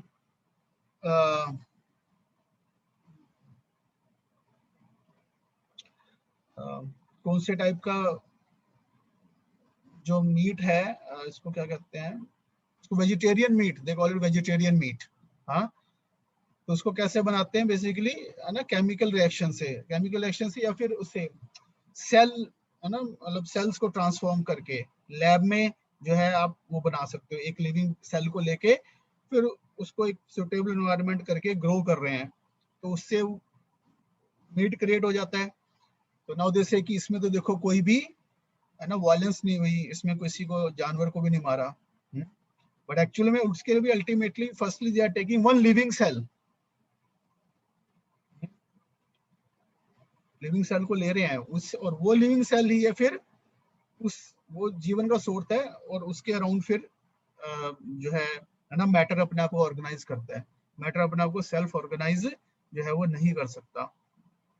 तो ना तो भाई मतलब बहुत सारे अज्ञानता के कारण इतने काम कार्य हो रहे थे। यहाँ पे बताया गया जैसे जस्ट सिंपली यही कि सिंपली ये सोच, अब इवन ये इस टाइप का ये एक नॉलेज है, अंडरस्टैंडिंग है कि इवन जो एम्ब्रियो गर्भ में बच्चा होता है ना, शुरू में उसमें कोई प्राण नहीं होते और फिर एक पर्टिकुलर स्टेज के बाद उसमें लाइफ आ जाती है। इट्स टोटली रॉन्ग अंडरस्टैंडिंग है ना। तो अगर हम शास्त्र पढ़ते हैं तो वहाँ देखते हैं बहुत जगह पे भागवतम में है कि कैसे इवन फर्स्ट डे से ही जो है मतलब सोल इज देयर, और फिर वो सोल के अराउंड ही जो है मैटर अपने आप को ग्रो करता है। तो अब क्योंकि लोग ऐसा सोचते हैं, इसलिए वो सोचते हैं कि अगर अबॉर्शन कर रहे हैं तो कोई हत्या नहीं कर रहे हैं, तो बट दे डोंट नो कि मतलब दे आर किलिंग, कि वो भी मर्डर है एक्चुअल में, बिकॉज वो एक जीवात्मा वहां पे है पहले दिन से ही। तो मतलब बहुत सारी चीजें हैं कि जस्ट बिकॉज हम हर चीज को पदार्थ समझ रहे हैं, तो बायोलॉजिकल प्रोडक्ट समझ रहे हैं हर चीज को, तो एक वो जो सेंसिटिविटी है ना, वो खत्म होती जा रही है बेसिकली। हर चीज को मैटर की तरह ट्रीट करना। तो ये सब अज्ञानता के कारण, इसलिए हम देखते हैं कि जो है ना कंपैशन है, ये जो क्वालिटीज हैं, सोल की क्वालिटीज हैं, ये कम होती जा रही हैं। और क्या बता रहे हैं, हाँ, कि रिजल्ट क्या है इस व्यू पॉइंट का, हाँ, चिंतम अपरमेयम च पर्यंतम उपासिता काम भोगा परमा एतेवाद निश्चिता आशा पाशतेर्बद्धा काम क्रोधा परायणा यहन्ते काम भोगा अर्थन अन्येन अर्थ संचयान। पढ़िए प्रभु जी, माता जी प्रभु जी पढ़ूं मैं? प्रभु जी पढ़ लूं? हागलेश प्रभु पढ़िए आप। उनका विश्वास है कि इंद्रियों की तुष्टि ही मानव सभ्यता की मूल आवश्यकता है। इस प्रकार मरण काल तक उनको अपार चिंता होती रहती है। वे लाखों इच्छाओं के जाल में बंधकर तथा काम और क्रोध में लीन होकर इंद्रिय तृप्ति के लिए अवैध ढंग से धन संग्रह करते हैं। तो आई थिंक ये होल प्रोपेगेंडा है आज के सोसाइटी में, यही मेन एजेंडा है सबका, हर लेवल पे, सोसाइटी लेवल पे, इंडिविजुअल लेवल पे। क्या काम भोगा परमा इति वादिष्ट, काम भोगा परमा, कि अल्टीमेटली इंद्रियों को तृप्त करो, एंजॉय करना है, कैसे सेंसेस को ज्यादा से ज्यादा एंजॉयमेंट देनी है ना, ग्रॉस लेवल पे, स्थूल मतलब स्थूल लेवल पे अच्छे से देखना, अच्छे से खाना, है ना, इंद्रियों का स्पर्श, मैथुन का स्पर्श जो है, तो सेंसुअल प्लेजर्स जो है बेसिकली, है ना, तो सेंस का जो प्लेजर्स हैं, ज्यादा से ज्यादा सेंसुअल प्लेजर्स मिले हमें, हाँ, और सूक्ष्म स्थूल स्तर पे ये हो गया, और सूक्ष्म स्तर पे मतलब वही Prestige, high position, respect, name, fame, हाँ, इसलिए हम देखते हैं हर कोई व्यक्ति फेमस बनना चाहता है आज, हर व्यक्ति अपना चैनल बना के यूट्यूब पे फेमस बनना चाहता है, अपनी सेल्फी अपना फेसबुक पे डाल रहा है। तो ये सब क्या है, ये वही एक्सप्रेशन है अल्टीमेटली, हाँ, कि अल्टीमेटली हर व्यक्ति सुख चाहता है, बट उसको मतलब पता नहीं, वो एक ईगो के स्तर पे, माइंड के स्तर पे और सेंसेस के स्तर पे काम भोगा परमा, और परमा मतलब यही अल्टीमेटली काम भोग जो है, इंद्रियों को तृप्त करना ही लाइफ का पर्पस है। इति वाद निश्चिता मतलब बहुत अच्छी तरह से कन्विंस है सारे। आप उनको जाके कहोगे, है ना, कि इंद्रिय तृप्ति ना करो, तो दे विल थिंक कि मतलब यू आर मैड, मतलब कि पागल हो गए हैं, मतलब, है ना, कुछ अजीब सी बात कर रहे हैं। तो आपको लगेगा, इसलिए देखो जो है ना भक्ति करेगा, वो अगर अपनी इंद्रिय तृप्ति को कम करता है, हाँ, तो बड़ा सरप्राइजिंग हो जाता है, बड़ी दुख की बात, सरप्राइज की बात, बड़ी डर की बात हो जाती है। और वहां तक ठीक है कि हाँ सब कुछ खाओ पियो और भक्ति करो, है ना, वहां तक तब तो सब सही है कि, है ना, मतलब कुछ भी इंद्रिय तृप्ति में कोई रुकावट ना आए, मतलब वहां तक तो सब ठीक है, भक्ति करो कोई दिक्कत। लेकिन ये सब मतलब ये अपना खाने पीने पे कंट्रोल, ये सब चीजें, हाँ, तो ये सब की क्या जरूरत है, ये तो सब, है ना, बंधने की बात हो जाती है, लाइक दैट, है ना, क्योंकि इंद्रिय तृप्ति में कोई अपनी वो नहीं चाहता, क्योंकि कामस्य न इंद्रिया प्रीति लाभ, और जो है ना भागवतम कहता है, कामस्य न इंद्रिया प्रीति लाभो जीवित यवता जीवस्य तत्व जिज्ञासा ना चा यह अर्थ यह भी, हाँ, तो कहते हैं कामस्य न इंद्रिया प्रीति, कि लाइफ का जो पर्पस है वो सिर्फ, है ना, इंद्रिय प्रीति नहीं है, कामस्य न इंद्रिय प्रीति लाभो जीवता यवता। तो फिर क्या करें, कितनी तृप्ति करें, लाभो जीवता यवता, मतलब कि जितना हमें ना बॉडी को मेंटेन करने के लिए जितना चाहिए, है ना, उतना इंद्रियों को हम अपना मेंटेन करें। लाभो जीवित यवता जीवस्य तत्व, क्यों जीवस्य तत्व जिज्ञासा, क्योंकि मनुष्य जीवन तत्व जिज्ञासा के लिए बना हुआ है, ना कि इंद्रिय तृप्ति में टाइम वेस्ट करने के लिए। ना चा यह अर्थ कर्म भी, हाँ, तो इसके अलावा मटेरियल गेन्स का और कोई भी पर्पस नहीं है। कामस्य नंदे मतलब कि अगर व्यक्ति को, मतलब अगर मटेरियल गेन मिल रहा है, भौतिक ऐश्वर्य मिल भी रहा है, तो भौतिक ऐश्वर्य का जो पर्पस है वो इंद्रिय तृप्ति नहीं है, वो भी अच्छे काम में धन को लगाना है। और आता है एताति आतुर चित्ता नाम मात्र स्पर्शा इच्छया मुहु भव सिंधु पल्लवो दिष्टो हरिचार्य अनुवर्णनम, हाँ, तो क्या कहते हैं मात्र स्पर्शा इच्छा युमो, कि हर व्यक्ति मात्र स्पर्श मतलब इंद्रियों और इंद्रियों के जो ऑब्जेक्ट्स हैं उनको स्पर्श में लाना चाहते हैं, है ना, that is the whole thing. एताति आतुर चित्ता नाम, आतुर मतलब आतुर रहता है मन, कि सारा दिन इसी चीज को लेके, एताति आतुर चित्ता नाम मात्र स्पर्शा इच्छया मुहु, इंद्रियों के जो अर्थ है उसका है ना आस्वादन करने का, स्पर्श करने का, मात्र स्पर्श, आतुर हमेशा एंजाइटी में रहता है। तो यहाँ भी क्या बता रहे हैं, तो रिजल्ट क्या होता है इस मेंटालिटी का कि काम भोग इतिवादिष्टा चिंताम अप्रेमेयम, तो लाखों चिंताओं में हम डूबे रहते हैं। माइंड और इंटेलिजेंस हमेशा मतलब प्लानिंग में लगी रहती है, कुछ ना कुछ की प्लानिंग चलती रहती है, कुछ ना कुछ एनालिसिस चलता रहता है, कुछ ना कुछ इफ बट चलता रहता है, इफ देन चलता रहता है कि ये हुआ तो क्या हो जाएगा, ये नहीं होगा तो फिर क्या होगा, लाइक दैट। तो बिजी रहती है इंटेलिजेंस, मटेरियल है ना एनालिसिस में लगी रहती है, मटेरियल कॉन्शियसनेस में डूबी रहती है। अभिनिवेश हमने पढ़ा था, है ना, जैसे मटेरियल स्क्रीन के ऊपर एब्जॉर्ब हो जाते हैं, तो इंटेलिजेंस एब्जॉर्ब रहती है क्या, काम भोग। अब काम भोग को करने के लिए पैसा भी चाहिए, साधन चाहिए, तो उसको प्राप्त करने के लिए हम फिर है ना चिंता क्या है बेसिकली, है ना, कंट्रोल करने की मेंटालिटी ना, ये प्राप्त करना है, ये होगा नहीं होगा तो फिर मेरी इंद्रिय तृप्ति कैसे होगी। चिंताम अप्रेम्यम च पर्यंतम उपाश्रित, प्रलय समझ रहे हैं, मतलब अंत तक, जीवन के अंत, लास्ट मोमेंट तक जो है वो व्यक्ति चिंता में डूबा रहता है, पर्यंतम उपाश्रिता।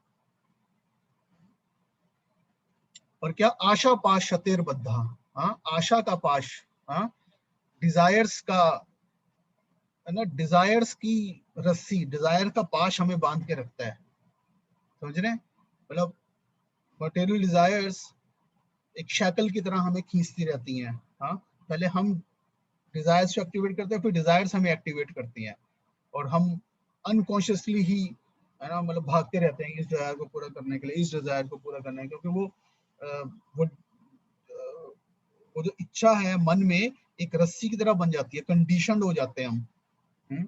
आशा पाश, आशा के पाश में बंध जाते हैं। शतेर मतलब हजारों लाखों से बंध जाते हैं। और फिर क्या, काम क्रोध परायणा, जैसे काम आएगा तो क्रोध आएगा, परायणा, तो नारायण के परायण ना बन के काम क्रोध के परायण बन जाते हैं हम। और इहंते काम भोगा, अब इस काम भोग के अर्थ को पूरा करने के लिए अनेना अर्थ संचयन, अर्थ एक अर्थ हो गया है, मतलब उसको अर्थ मतलब उसको हेतु, है ना, रीजन, इस रीजन से अर्थ मतलब अनेना अर्थ मतलब पैसा, अनेना अर्थ संचयन, अलग अलग तरीके से धन इकट्ठा करना है, by hook and crook, cheating, तरह तरह की है ना बिजनेस मॉडल्स, तरह तरह के ये मॉडल वो मॉडल बना के, है ना, और फिर उसमें मोरल प्रिंसिपल्स को कॉम्प्रोमाइज करके ये सम अदर पैसा आना चाहिए, दैट्स इट। ये है जिसको कृष्णा भगवद गीता बता रहे हैं आसुरी मेंटालिटी, मतलब क्यों, क्योंकि लाइफ का बेसिक नॉलेज ही नहीं है कि हम कौन है, ये संसार क्यों बना है, इस संसार का एक कंट्रोलर है, उसके प्रति हमारा क्या, उससे हमारा क्या रिलेशनशिप है, तो ये सब नॉलेज ही नहीं है। तो जस्ट पागलपन है एक प्रकार का, मतलब अपने मन गढ़ंत थ्योरीज बना के, मन गढ़ंत फिलोसफीज बना के, आइडियोलॉजीज बना के बस मतलब लगे हुए हैं सारे, और अर्थ क्या हो रहा है, मतलब उसका रिजल्ट क्या हो रहा है, तबाही हो रही है, मतलब पर्सनल लेवल पे व्यक्ति खुश नहीं है, सोसाइटी लेवल पे प्रॉब्लम्स हैं, कंट्री लेवल पे प्रॉब्लम्स हैं, वर्ल्ड लेवल पे प्रॉब्लम्स ही प्रॉब्लम्स हैं। सो बता रहे हैं तात्पर्य में ना, आसुरी लोग मानते हैं कि इंद्रियों का भोग ही जीवन का परम लक्ष्य, चरम लक्ष्य है, और वे आमरण इसी विचारधारा को धारण किए रहते हैं। प्रहलाद महाराज भी कहते हैं ना वहाँ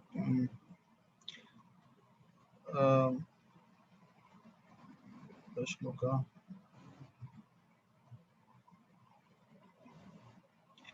वे मृत्यु के बाद जीवन में विश्वास नहीं रखते, वे यह नहीं मानते कि मनुष्य को जगत में अपने कर्म के अनुसार विविध प्रकार के शरीर धारण करने पड़ते हैं।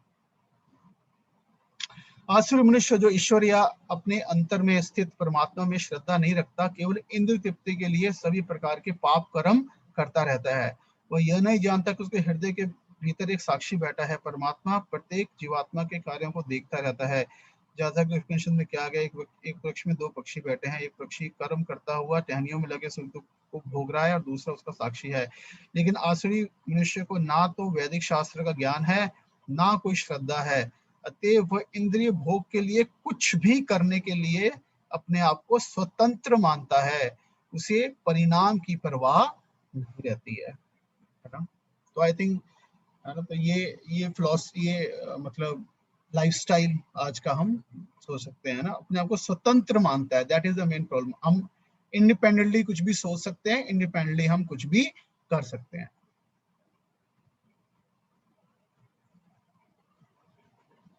ओके, तो भगवान बता रहे हैं, तो उनका क्या रिजल्ट होता है, ताना हम दुष्टः क्रूर संसारेषु नराधमा क्षिप्रामं च अस्रवं श्रुभव आसुरीं श्रेव योनिषु। तो अल्टीमेटली होता क्या है, जो लोग इस प्रकार से ईर्ष्यालु हैं, है ना, भगवान के प्रति ईर्ष्यालु हैं, क्रूर हैं और नराधम है। नराधम मतलब क्या, नरों में अधम। हाँ, इवन ह्यूमन बीइंग्स में भी अलग अलग लेवल की कॉन्शियसनेस है ना। तो नराधम मतलब जो कि सिंपली पशु, एक प्रकार का मतलब एनिमल लाइफ ही कहेंगे कि जिसमें मतलब अज्ञानता में व्यक्ति कुछ भी कर रहा है, और जंगल लाइफ ही है, एक प्रकार से जंगल राज ही है एक प्रकार से, है ना। मतलब जहाँ उस वहाँ पे क्या होता है, जंगल लाइफ में क्या होता है। मैं उस दिन एक ऐसी वीडियो देख रहा है, आपने देखा होगा, डिस्कवर, है ना, डिस्कवरी चैनल आता पहले, अभी तो पता नहीं क्या आता होगा, आई डोंट नो। दिखा रहे हैं, है ना, कि वहाँ पे सिंपली जंगल राज में क्या होता है कि जैसे शेर है और मतलब शेर के बच्चे हैं, फिर एक ऊंट है, ऊंट हो गया, ऊंट के बच्चे हैं, फिर हिरन हो गए। हाँ, तो मतलब जो पावरफुल है वो बस सम अदर दूसरे को कंट्रोल करने का या उसको ओवर पावर करने का प्रयास करके उसको खाना है, बस उसको, that's it, there is no other agenda. जैसे शेर है वो हिरन को खा रहा है, और उधर से आगे फिर एक जैकाल है, वो शेर के जो छोटे बच्चे हैं उसको आगे दूसरा जानवर खा रहा है। हाँ, तो मतलब हमेशा यही ताक में सारे लगे हुए, कैसे जो है जो कमजोर है उसको खा जाए हम, दैट्स इट।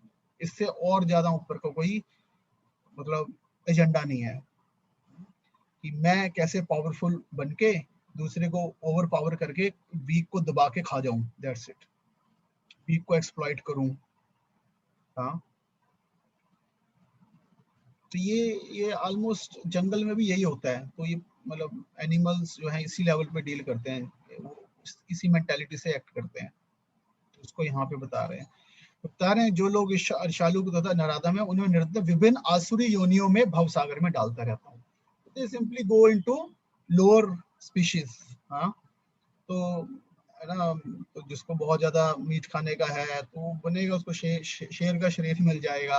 हाँ, तो अलग अलग प्रकार से आसुरी योनियां मतलब और ज्यादा डाउन योनियों में जाएगा वो, पशु योनियों में जाएगा। हाँ, तो वो है, वो सजा है बेसिकली, है ना। और अल्टीमेटली ऑफ कोर्स वो सजा भी अल्टीमेटली जो सुधार का जो कार्यक्रम है उसी का पार्ट है। हाँ, बट सफरिंग है, कहने का मतलब अल्टीमेटली सफर करके सुधरे। हाँ, इतना कष्ट उठा के सुधरे तो क्या फायदा, मतलब, है ना। तो या फिर सीधा ही हम समझ जाएं भगवान की बात तो बच जाएंगे इन सब चीजों से। तो सुधरना तो हर एक को पड़ेगा ही, क्योंकि भगवान ने ऐसा सिस्टम बनाया, बता रहे हैं ना, मैं भव सागर में डालता रहता हूँ, मतलब अपने सिस्टम से, है ना। तो ऐसे लोगों को फिर जो सोचते हैं कि कोई गवर्नमेंट नहीं है, कुछ नहीं है, हम लाइट को फॉलो नहीं करेंगे, फिर क्या होता है, वो मिलता है, चलान मिलता है, सजा मिलती है, लाइक दैट। तो हमारे सोचने से लॉज नहीं चेंज हो जाएंगे इस संसार के, या भगवान का अस्तित्व खत्म नहीं हो जाएगा।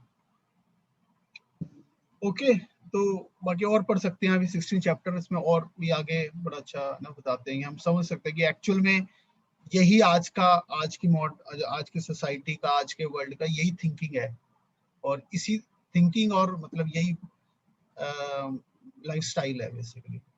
थिंकिंग एंड लाइफस्टाइल यही है, और जिसको भगवद गीता में आसुरी कह रहे हैं बेसिकली, आसुरी। तो ज्यादातर लोग जो है वो इसी आसुरी मेंटेलिटी के लेवल पे ही काम कर रहे हैं, और उसमें बड़े बड़े पॉलिटिशियन, बड़े बड़े फिलोसफर्स, हाँ, सब हैं, जो अपने अपने मनगढ़ंत विचार प्रकट करते रहते हैं, but they don't believe in the words of the creator scripture. जो इंजीनियर है उसकी बात में नहीं विश्वास है ना, नहीं हम करेंगे ठीक, इसको हमें पता है कैसे होगा, ये प्रॉब्लम है। ओके नेक्स्ट, ठीक है। तो यहाँ तो आसुरी लोग, तात्पर्य में बाजी करें, आसुरी लोग भले ही भगवान की श्रेष्ठता को स्वीकार ना करें, वे अपनी निजी सनकों के अनुसार कर्म करें। हाँ सर्विस, तो बहुत बड़ी यहाँ पे इंग्लिश में कहते हैं विमिस्कल एक्शन, है ना, विमिस्कल, अपनी विम्स से काम कर रहे हैं कुछ भी मनगढ़ंत तरीके से। तो यहाँ पे हिंदी में ट्रांसलेट किया हुआ इसको निजी सनकों। हाँ, तो हर व्यक्ति सन की है इस संसार में, अपनी सनक के अनुसार कार्य करता है, शास्त्र के बगाए तरीकों अनुसार से कोई व्यक्ति कार्य नहीं करना चाहता। वे अपनी निजी सनकों के अनुसार कर्म करें, लेकिन उनका अगला जन्म भगवान के निर्णय पर निर्भर करेगा, उन पर नहीं। तो उनकी सनक करते रहो अपनी सन के अनुसार काम, लेकिन जब नेक्स्ट आएगा ना डेस्टिनेशन, तो वो सनक के आधार पे नहीं मिलेगा, वो तो लॉ के आधार पे मिलेगा, वो सिस्टम के आधार पे मिलेगा। That is the point. Okay, तो ये सेक्शन था, है ना, मतलब आसुरी जो लेवल है, बिल्कुल अज्ञानता का स्तर जो है, मतलब अब इवन इसको ह्यूमन लाइफ भी नहीं कहेंगे एक्चुअल में, truly speaking it is not, मतलब ये जो चेतना का स्तर है, या ये जो मेंटालिटी है, ये ह्यूमन मेंटालिटी नहीं है, मानव जीवन नहीं है ये एक्चुअल में। ओके, तो इस पे किसी का कोई प्रश्न, कोई कमेंट, एनीथिंग? Make sense? क्या लग रहा है? हाँ, कृष्णा ठीक कह रहे हैं, नहीं कह रहे हैं? हाँ, ऐसा विचार और ऐसा जीवन धारा है कि नहीं है? क्या सोच रहे हैं आपका? और हमारे अंदर भी है ये पॉइंट, ये है। हाँ, ऐसे नहीं कि ये कोई अलग से कोई व्यक्ति है, हम ही हैं सारे वो।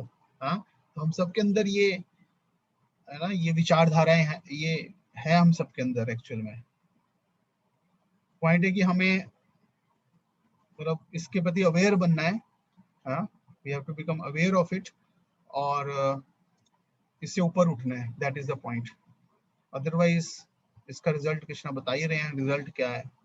अब पॉइंट है कि हमें डिसाइड करना है कि हम किस लेवल पे रहना चाहते हैं, या फिर अज्ञानता में रहना चाहते हैं, या नेक्स्ट लेवल पे आगे बढ़ना चाहते हैं।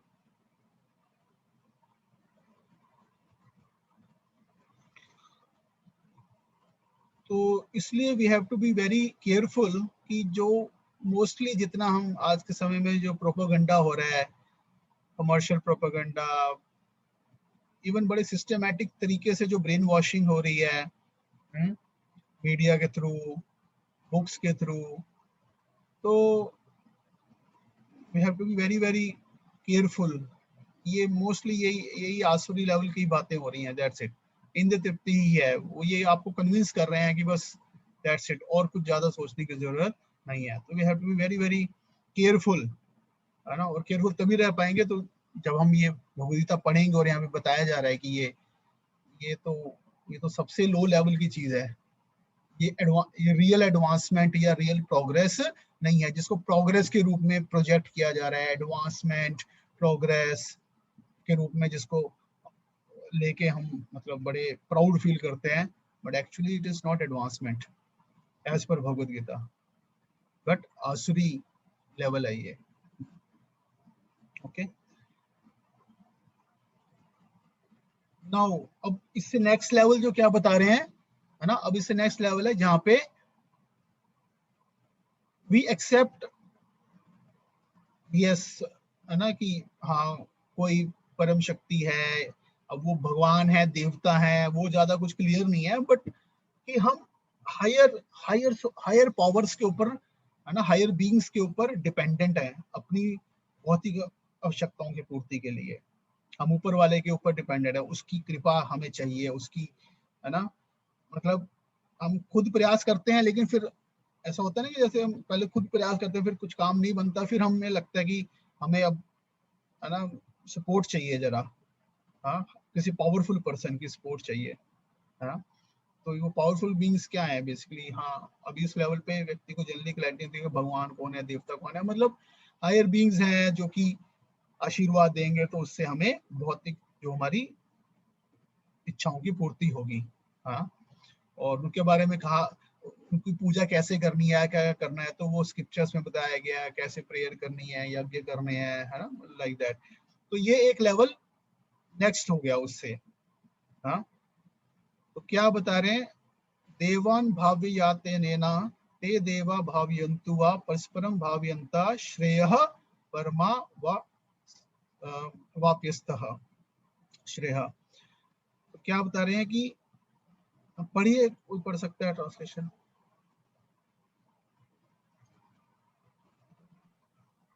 पढ़िए पढ़िए फटाफट। मैं पढ़ूं प्रभु जी? हाँ जी, हाँ जी, पढ़िए पढ़िए पढ़िए। यज्ञों के द्वारा प्रसन्न होकर देवता तुम्हें भी प्रसन्न करेंगे, और इस तरह मनुष्यों तथा देवताओं के मध्य सहयोग से सबों को संपन्नता प्राप्त होगी। हाँ, तो क्या बता रहे, परस्परम, हाँ, कि एक पर सिस्टम बना, सिस्टम है परस्परम की, क्या, किसके बीच में, देवताओं के बीच में और मनुष्यों के बीच में, और जिसके द्वारा हमारे संपन्नता, मतलब अभी बेसिक संपन्नता मतलब क्या, यहाँ पे श्रेय वर्ड यूज हुआ है, श्रेय, श्रेय मतलब क्या, अल्टीमेट संपन्नता प्राप्त होगी, मटेरियल एंड स्पिरिचुअल बोथ। तो कहने का मतलब ये है कि हमें ये समझना पड़ेगा कि अल्टीमेटली इस संसार में ना, इस संसार में जो सुख और शांति है वो सिर्फ हमारे अरेंजमेंट पे डिपेंड नहीं करती, बल्कि हम और चीजों के ऊपर भी डिपेंडेंट हैं। तो जैसे कि यहाँ पे अभी इसको पढ़ेंगे, जैसे एक एग्जांपल यहाँ पे कृष्णा दे रहे हैं 3.14 में, अन्नाद भवन्ति भूतानि प्रजनयत अन्न संभवा यज्ञा भवति प्रजनयो यज्ञ कर्मात् समुद्भवा। क्या बता रहे हैं कि जैसे फॉर एग्जांपल अगर हम अन्न की बात करें, बेसिक बेसिक बात करें, हाँ, तो सारे प्राणी किस पे हैं, अन्न पे निर्भर है, हाँ। अन्नाद भवन्ति भूतानि, तो जो भूतानी है मतलब जो आत्मा है वो अन्न के ऊपर निर्भर करते हैं। और अन्ना पर्जन्य अन्न संभव, पर्जन्य मतलब वर्षा, वर्षा से अन्न संभव होता है। और वर्षा कहाँ से आती है, वर्षा हमारे हाथ में है, हमारे कंट्रोल में है कि हम कभी भी वर्षा करवा दें, कभी भी वर्षा ना करवाएं। हम पानी स्टोर कर सकते हैं, उसको यूज कर सकते हैं, दैट्स इट। बट कहीं पे सूखा पड़ जाता है, कहीं बाढ़ आ जाती है, कहीं वर्षा ज्यादा आ जाती है, कहीं कम हो जाती है, कहीं, हाँ। तो ये तो हमारे हाथ में नहीं है, मतलब हम डिपेंडेंट है। तो क्या है, यज्ञ भवति संप्रजनय, तो वर्षा किसके ऊपर डिपेंड कर रही है, यज्ञ के ऊपर। और यज्ञ किसके ऊपर डिपेंड कर रहा है, कर्म शुद्धवा, जो शास्त्र में हम जो बताए गए हैं, हमारे कर्म, हमारी ड्यूटीज जो बताई गई हैं, उसके ऊपर डिपेंड कर रहा है। सारे प्राणी अन्न पर आश्रित हैं, और जो वर्षा से उत्पन्न होता है, वर्षा यज्ञ संपन्न करने से उत्पन्न होती है, और यज्ञ नियत कर्मों से उत्पन्न होता है।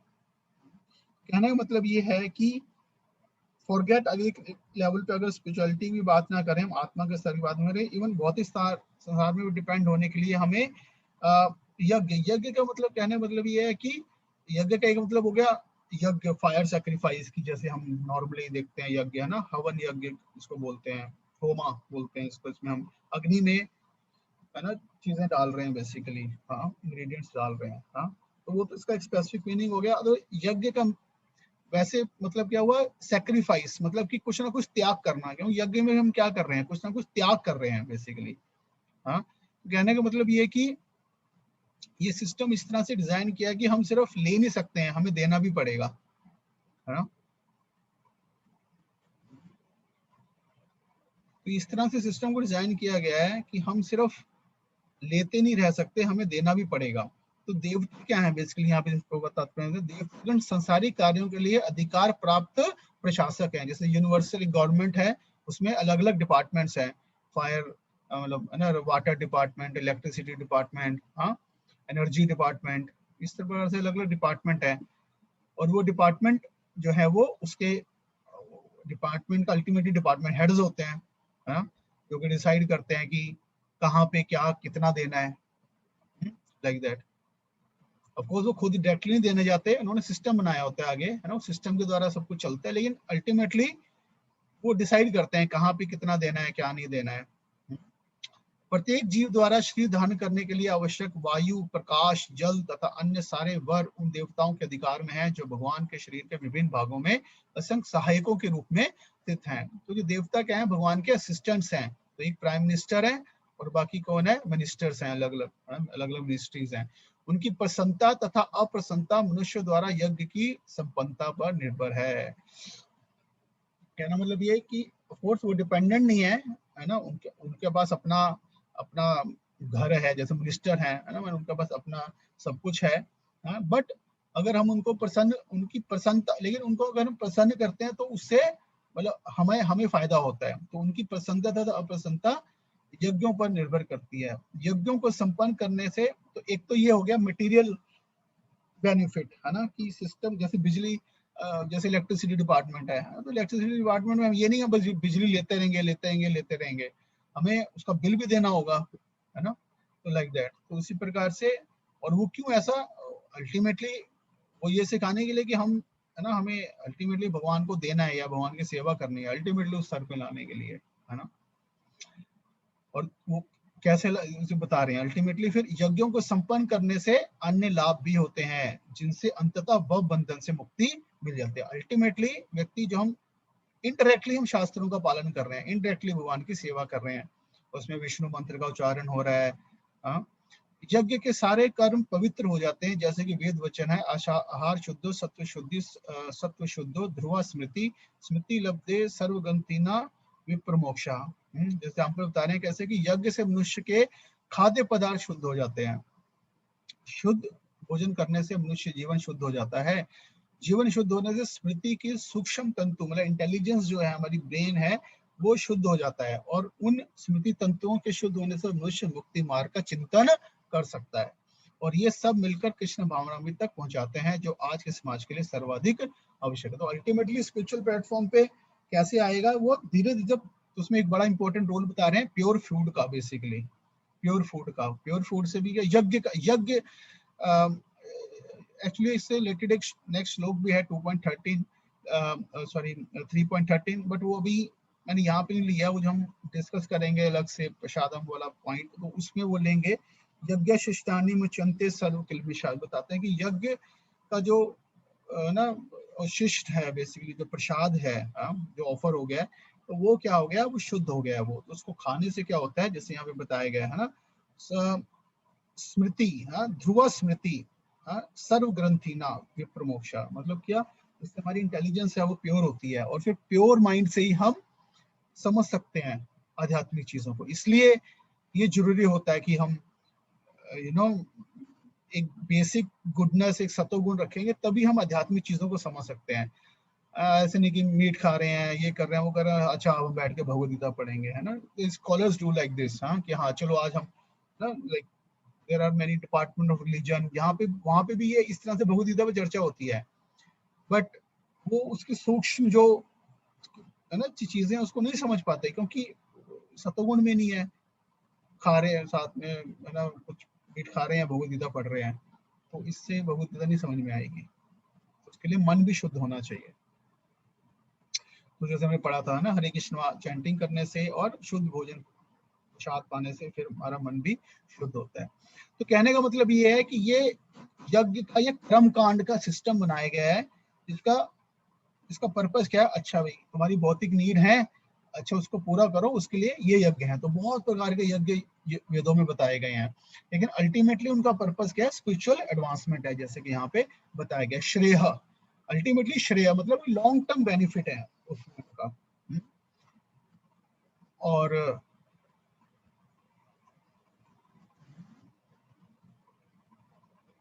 हाँ,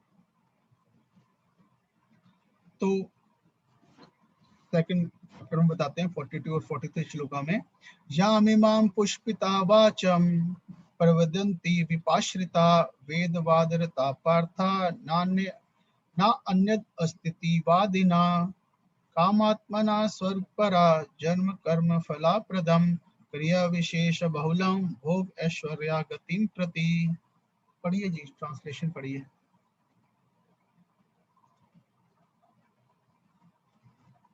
पढ़िए फटाफट।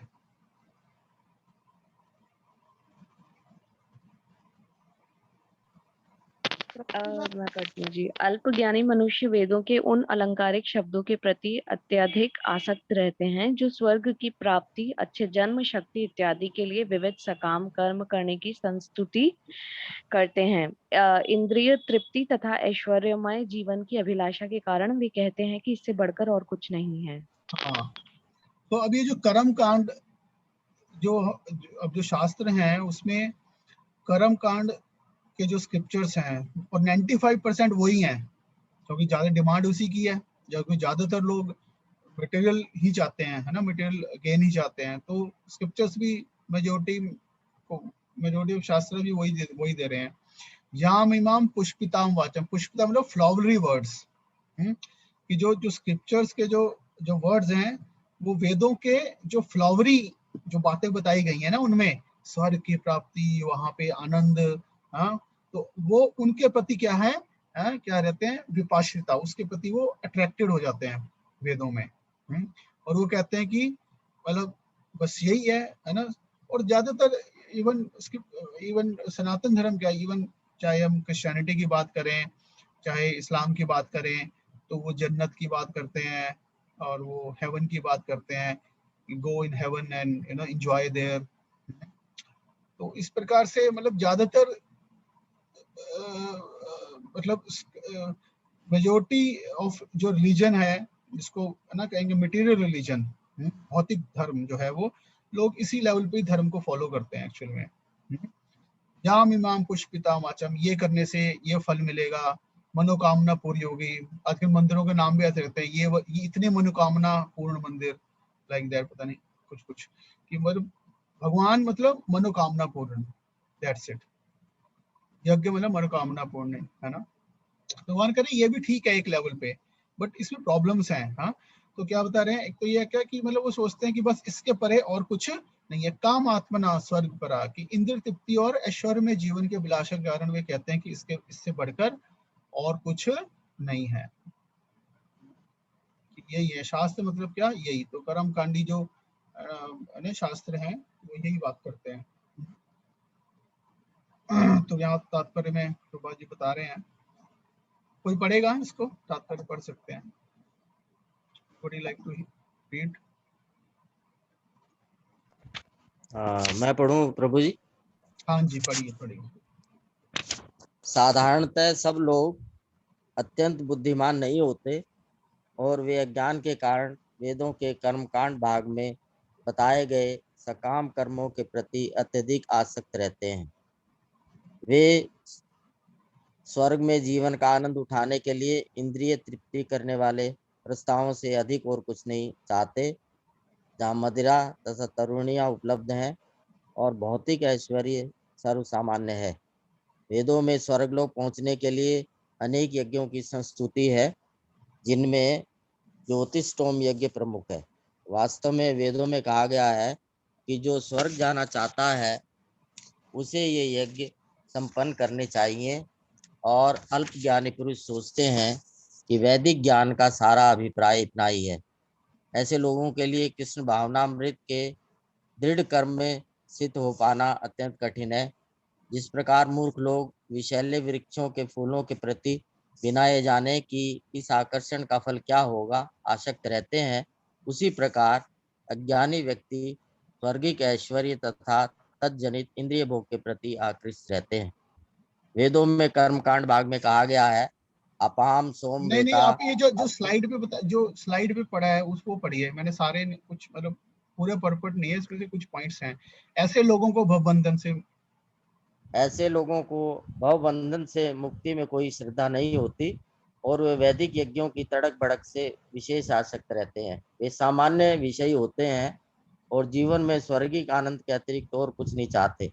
कहा जाता है कि स्वर्ग में नंदन कानन नामक अनेक उद्यान हैं, जिनमें दैविक सुंदरियां, स्त्रियों का संग तथा प्रचुर मात्रा में सोमरस उपलब्ध रहता है। ऐसा शारीरिक सुख निस्संदेह विषयी है। अतः ये लोग वे हैं जो भौतिक जगत के स्वामी बनकर ऐसे भौतिक अस्थायी सुख के प्रति आसक्त हैं। समझ रहे हैं ना कि अल्टीमेटली हमें देखना कि आत्मा को क्या चाहिए, है ना। आत्मा को अल्टीमेटली जो है आध्यात्मिक स्तर पे आध्यात्मिक अस्तित्व में आना है अपने आप, और स्वर्ग और के जो है ना ये जो सारे ऐश्वर्य हैं अल्टीमेटली भौतिक हैं, है ना, और भी आगे आएगा। हाँ, तो कहना मतलब ये है कि धर्म के नाम पे हमें मतलब इस लेवल पे इस लेवल से भी ऊपर उठना जो है वो जरूरी है। और सिंपली पुण्य कर्म कांड देवी देवताओं की पूजा, हाँ, तो ये उनके लिए क्या वर्ड यूज कर रहे हैं, जो सब लोग अत्यंत बुद्धिमान नहीं होते, जिनको मतलब पता नहीं अभी ये सारी चीजें, है ना। लेकिन जिनको पता चल रहा है, आप लोग है ना, हम सब समझ पा रहे हैं भगवद गीता के माध्यम से, तो हमें अब फिर हमें अल्प ज्ञानी नहीं है ना बने रहना है। हमें जो हाईएस्ट है उसका अल्टीमेट पर्पस है उसको प्राप्त करने का प्रयास करना है ना। तो देख रहे थे जैसे यहाँ पे बता रहे थे नंदन कानन वन है, तो जैसे इवन जैसे इस्लाम देखते हैं तो वहाँ पे ये बेसिकली क्या यही चीज बताते हैं, जो जिहाद करते हैं उसमें क्या बताते हैं कि जो ऐसे ना जिहाद जो करेगा उसको क्या मिलेगा, है ना, वर्जिन्स मिलेंगी, हाँ, हेवन में, हाँ, जन्नत में जाके, तो उनके साथ जाके आनंद करना। तो दैट्स इट। तो व्यक्ति इससे ऊपर जो है वो नहीं सोच पाता। हाँ,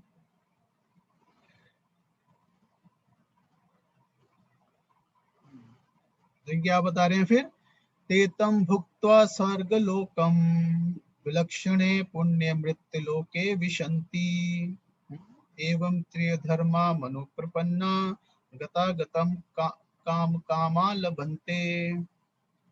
पढ़िए जी ट्रांसलेशन।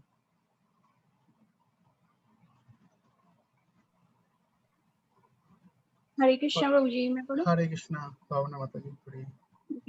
इस प्रकार जब वे उपासक विस्तृत स्वर्गिक इंद्रिय सुख को भोग लेते हैं और उनके पुण्य कर्मों के फल क्षीण हो जाते हैं, तो वे मृत्युलोक में पुनः लौट आते हैं। इस प्रकार जो तीनों वेदों के सिद्धांतों में दीर्ण रहकर इंद्रिय सुख की गवेषणा करते हैं, उन्हें जन्म मृत्यु का चक्र हो मिल पाता है, चक्र ही मिल पाता है। हाँ हाँ, तो क्या बता रहे हैं, विलक्षणते पुण्य मृत्यु लोका विशन्ति। हाँ, कि जैसे पुण्य कर्म किए हमने, पुण्य कर्मों का रिजल्ट क्या मिला, ऊपर स्वर्ग मिल गया, लेकिन वो सिर्फ क्या भोग योनि है। अब भोग किया, वहां पे भोग किया किया किया, पैसे खत्म हो गए, तो वापस चलो फिर दोबारा से भूलोक में, मृत्यु लोका विशन्ति। तो फिर इससे व्यक्ति क्या है, जन्म मृत्यु में फिर दोबारा फंसा रहता है। तो अल्टीमेट गोल इससे नहीं प्राप्त होता।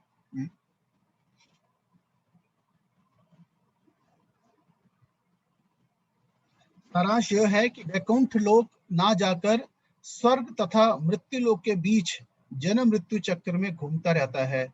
अच्छा तो यह होगा कि सच्चिदानंद में जीवन भोगने के लिए वैकुंठ लोक की प्राप्ति की जाए, क्योंकि वहां से इस दुख में संसार में लौटना नहीं होता। क्लियर है ना ये सारा पॉइंट। त्रैगुण्या विषया वेदा निस्त्रैगुण्यो भाव अर्जुना निर्द्वंदो नित्य सत्वस्थो निर्योग क्षेम आत्मवान। पढ़िए जी।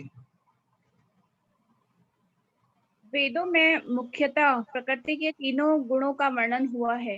हे अर्जुन, इन तीनों गुणों से ऊपर उठो। समस्त देवतों और द्वैतों लाभ तथा द्वैतों और लाभ तथा सुरक्षा की सारी चिंताओं से मुक्त होकर आत्मपरायण बनो। आत्मवान बनो। हाँ, आत्म त्रिगुणया विषय वेद की बता रहे हैं कि जो ज्यादातर वेद हैं वो किसके बारे में बात कर रहे हैं? मुख्यतः प्रकृति के 3 गुणों में है, वो रजोगुण, तमोगुण, सतोगुण। हाँ, तो उसी से संबंधित लोगों की जो भौतिक इच्छाएं हैं उससे संबंधित है ना, मतलब चीजों में डील कर रहे हैं वो। त्रिगुणा विषय वेद, लेकिन निस्त्रय गुणों भाव अर्जुन, लेकिन अर्जुन अल्टीमेटली इन 3 गुणों के ऊपर उठो। रजोगुण, तमोगुण, सतोगुण, इनके भी परे जाओ और जो आध्यात्मिक आत्मा का जो स्तर है, शुद्ध सत्व जो है, उसमें अपने आप को स्थित करो। निर्द्वंद हो, और फिर उस स्तर पे कोई द्वंद नहीं होता। हाँ, शुद्ध सत्व स्तर पे कोई द्वंद नहीं होता। और हमने पढ़ा था ना द्वंद के बारे में, ड्युअलिटी के बारे में, कि भौतिक स्तर पे हमेशा द्वंद रहता है, ड्युअलिटी रहती है, प्लेजर, पेन, अच्छा बुरा। हाँ, निर्द्वंदो नित्य सत्वस्थो। हाँ, और निर्योग क्षेम, योग क्षेम से ओके क्या करो? आत्मवान बनो। आत्मवान, हाँ, वान का मतलब होता है कोई जिस चीज को पोजेस करता है ना, तो आत्मवान बनो मतलब अपनी आत्मा को पोजेस करो, कि आत्मा के स्तर पे आओ। तो बहुत क्लियर है यहाँ पे।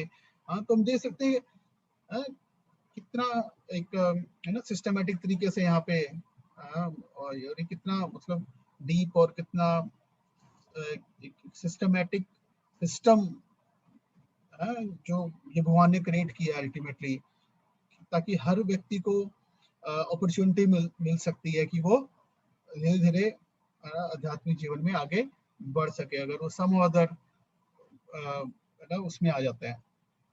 द प्रॉब्लम इज, एक तो ऑफ कोर्स प्रिंसिपल, एक तो सिद्धांतिक रूप से ही कर्म कांड फॉलो करने में प्रॉब्लम है, कि मतलब अल्टीमेटली इससे हमें सिर्फ भौतिक लाभ मिलेगा, आध्यात्मिक लाभ बहुत ग्रेजुअली मिलेगा मतलब अल्टीमेटली, और रिस्क ज्यादा है, और प्रैक्टिकल प्रॉब्लम्स भी हैं।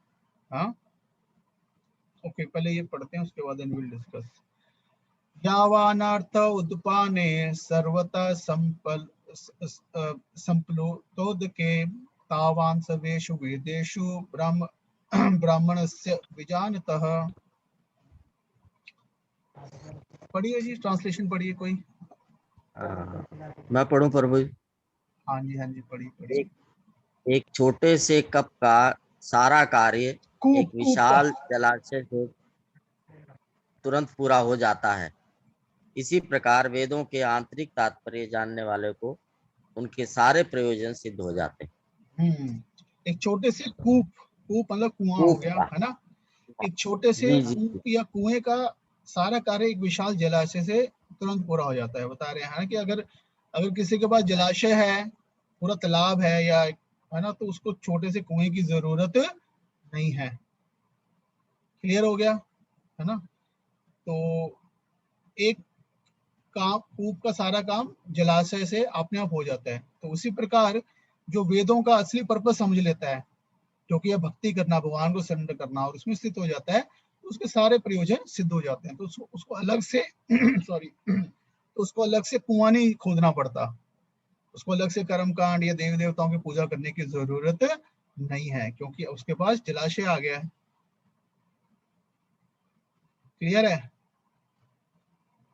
तो we have to very clear, है ना? तो मतलब हम क्या कर रहे हैं, क्यों कर रहे हैं, हाँ, तो ये चीजें क्लियर होनी चाहिए, और भगवद गीता में बिल्कुल क्लियरली लिखी गई हैं ये सारी चीजें। हाँ, पढ़िएगा, ये तात्पर्य पढ़िए प्लीज, यहाँ से स्क्रीन पे जो है उस पे पढ़िए।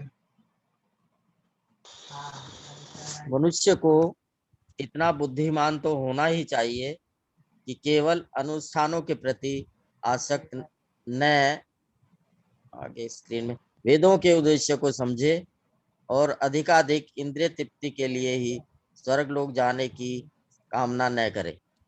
इस युग को सामान्य व्यक्ति के लिए न तो वैदिक अनुष्ठानों के समस्त विधि विधानों का पालन करना संभव है और नए सारे वेदांत तथा उपनिषदों का सर्वांग अध्ययन कर पाना सहज है।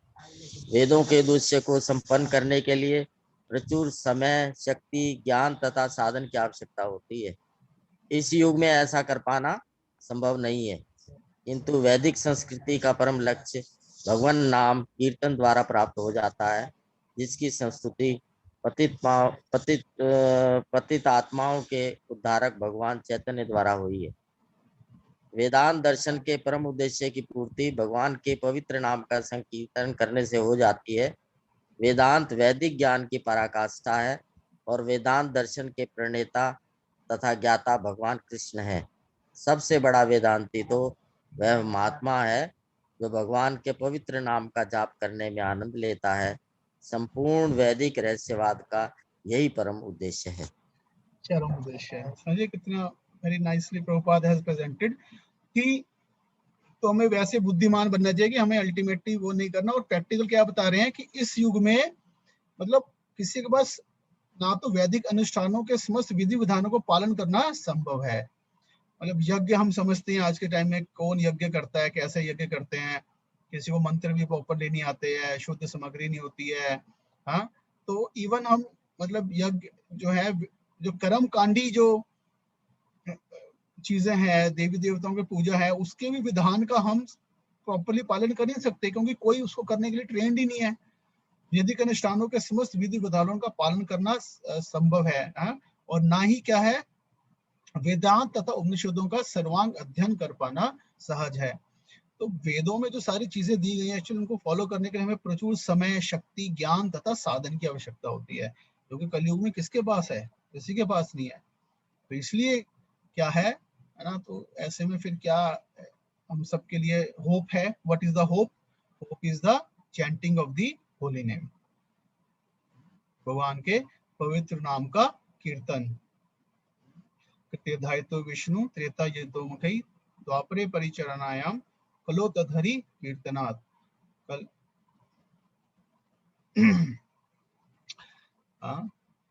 तो क्या बता रहे हैं? समूह संपूर्ण वैदिक रहस्यवाद का चरम उद्देश्य क्या है? भगवान के नाम का जप करना। That's it. तो मतलब सारी वैदिक नॉलेज, सारी वेद, चार वेद, उपनिषद, पुराण, इतिहास, सबका अल्टीमेट पर्पस क्या है ना? मतलब वेदों का जो अल्टीमेट सार है वो वेदांत है। वो अगर सबसे बड़ा वेदांती कौन है? जो कि भगवान के नाम का जप कर रहा है। हरे कृष्णा कृष्णा कृष्णा हरे हरे, हरे राम राम राम हरे हरे।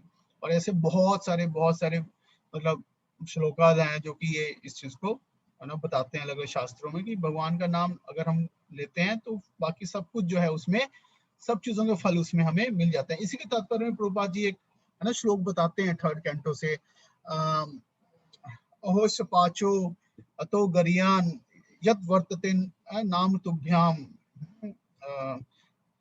तेपूतपेशु जशनूर आर्या। हाँ, पढ़िए एक मिनट, ये बुक है, इसी के तात्पर्य में प्रभुपाद जी श्लोक दे रहे हैं ना, वो ये वाला, इसका ट्रांसलेशन पढ़िए एक बार। इसके बाद भगवद गीता है, इसके तात्पर्य में 2.46 के तात्पर्य में जो श्लोक आ रहा है ना, अहोश पाचो अतो गरियान यत वर्तते नाम तुभ्याम। मिला?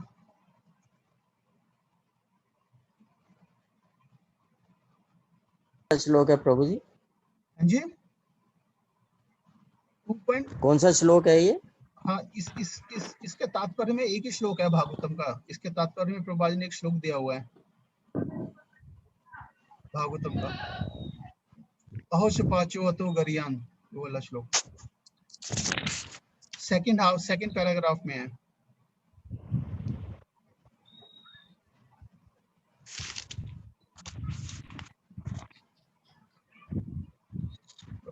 अहो अहो वत, ये यही? हाँ, अहोश पाचो अतो गरियान। वत, हाँ, स्वप, ट्रांसलेशन पढ़िए आप। हाँ, हे प्रभु, यहाँ से, हे प्रभु, आपके पवित्र नाम का जाप करने वाला भले ही चांडाल जैसे निम्न परिवार में क्यों न उत्पन्न हुआ हो, किंतु वह आत्म साक्षात्कार के सर्वोच्च पद पर स्थित होता है। ऐसा व्यक्ति अवश्य ही वैदिक अनुष्ठानों के अनुसार सारी तपस्याएं संपन्न किए होता है और अनेकानेक बार तीर्थ स्थानों में स्नान करके वेदों का अध्ययन किए होता है। ऐसा व्यक्ति आर्य कुल में सर्वश्रेष्ठ माना जाता है। अतः मनुष्य को इतना बुद्धिमान तो होना ही चाहिए कि केवल अनुष्ठानों के प्रति आसक्ति न नहीं, ये रहकर, हो गया बस दिस ट्रांसलेशन बड़ा। तो क्या बता रहे हैं कि जो चंडाल भी है, जो वो चंडाल कुल में जन्म होकर भी जो भगवान का नाम ले रहा है, वो बेसिकली क्या बता रहे हैं कि उसने सारे वैदिक अनुष्ठान या शास्त्रों का अध्ययन, मतलब वो सब उसने कर लिया उसमें, अगर चंडाल होके भी भगवान का नाम ले रहा है ना। तो इसलिए ये बहुत इंपॉर्टेंट है कि इस प्रकार से हम भगवान का नाम ले, हरे कृष्ण महामंत्र का जप करें ज्यादा से ज्यादा। यही सारे वेदों का जो है वो सार है बेसिकली।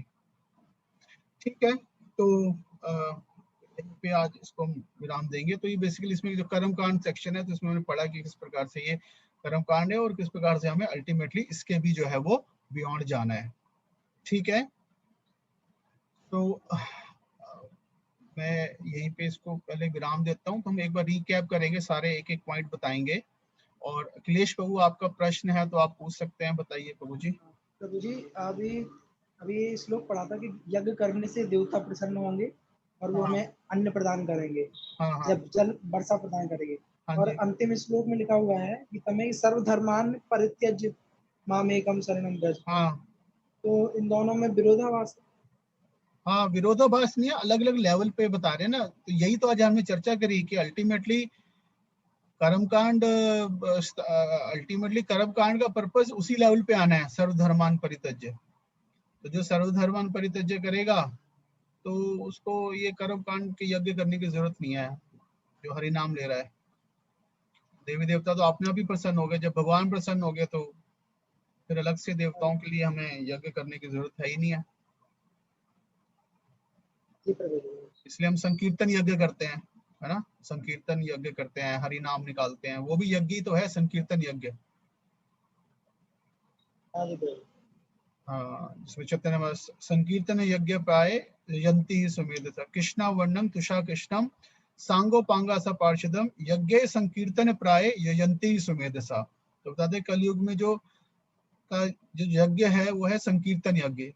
यंती सुमेधसा, जो सुमेध मतलब मेध मतलब क्या, बुद्धि। तो जो रियल इंटेलिजेंट है तो वो ये यज्ञ करते हैं, संकीर्तन यज्ञ। ओके, और कोई प्रश्न किसी का?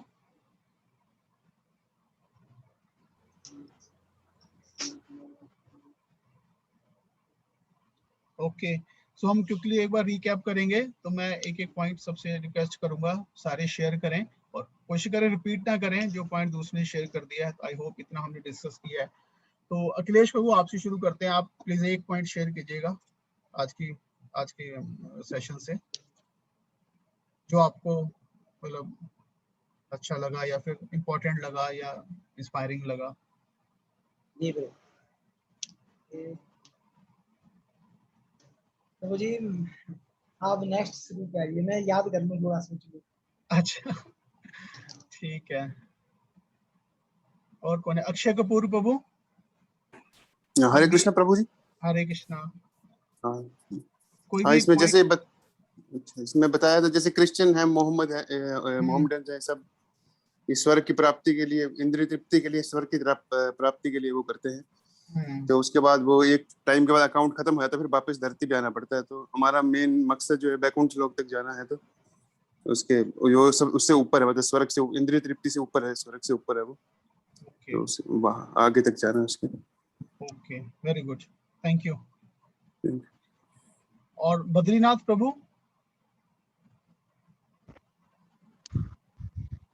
जी, शेयर कीजिए। भक्ति में हाँ जी, हाँ, भक्ति में विश्वास कैसे बढ़ाएं, बहुत अच्छे से हम लोगों ने सुना है ये। तो एक तो पॉइंट आपने बताया कि लगातार सुनना और पढ़ना, यानी धार्मिक पुस्तकें हैं, पिक्चर्स हैं, उनको लगातार पढ़ा जाए, सुना जाए but it should be from right source. हाँ सोर्स हमारा जो है वो ठीक होना चाहिए, नहीं तो हम भटक जाएंगे। हाँ जी दूसरा आपने बताया फेथफुल एसोसिएशन, यानी हाँ अच्छे जी लोगों की, भक्तों की संगति होनी चाहिए। राइट। वो भी हमें भटका सकते हैं यदि ठीक लोग नहीं होंगे तो। इसलिए फेथफुल एसोसिएशन जो है वो बहुत जरूरी है। हाँ जी यानी वो लोग जो ईश्वर की भक्ति में है उन्हीं का ही हमें साथ रखना चाहिए। बिल्कुल। और लास्ट में प्रैक्टिस, तो प्रैक्टिस से एक्सपीरियंस आएगा, हमारे डाउट्स क्लियर होंगे। हाँ जी तो इस प्रकार से भक्ति में धीरे धीरे विश्वास जो है हम लोगों का बढ़ता चला जाए। Okay very good thank you बाबू जी। हरे कृष्णा। हरे कृष्णा। विजेंद्र प्रभु।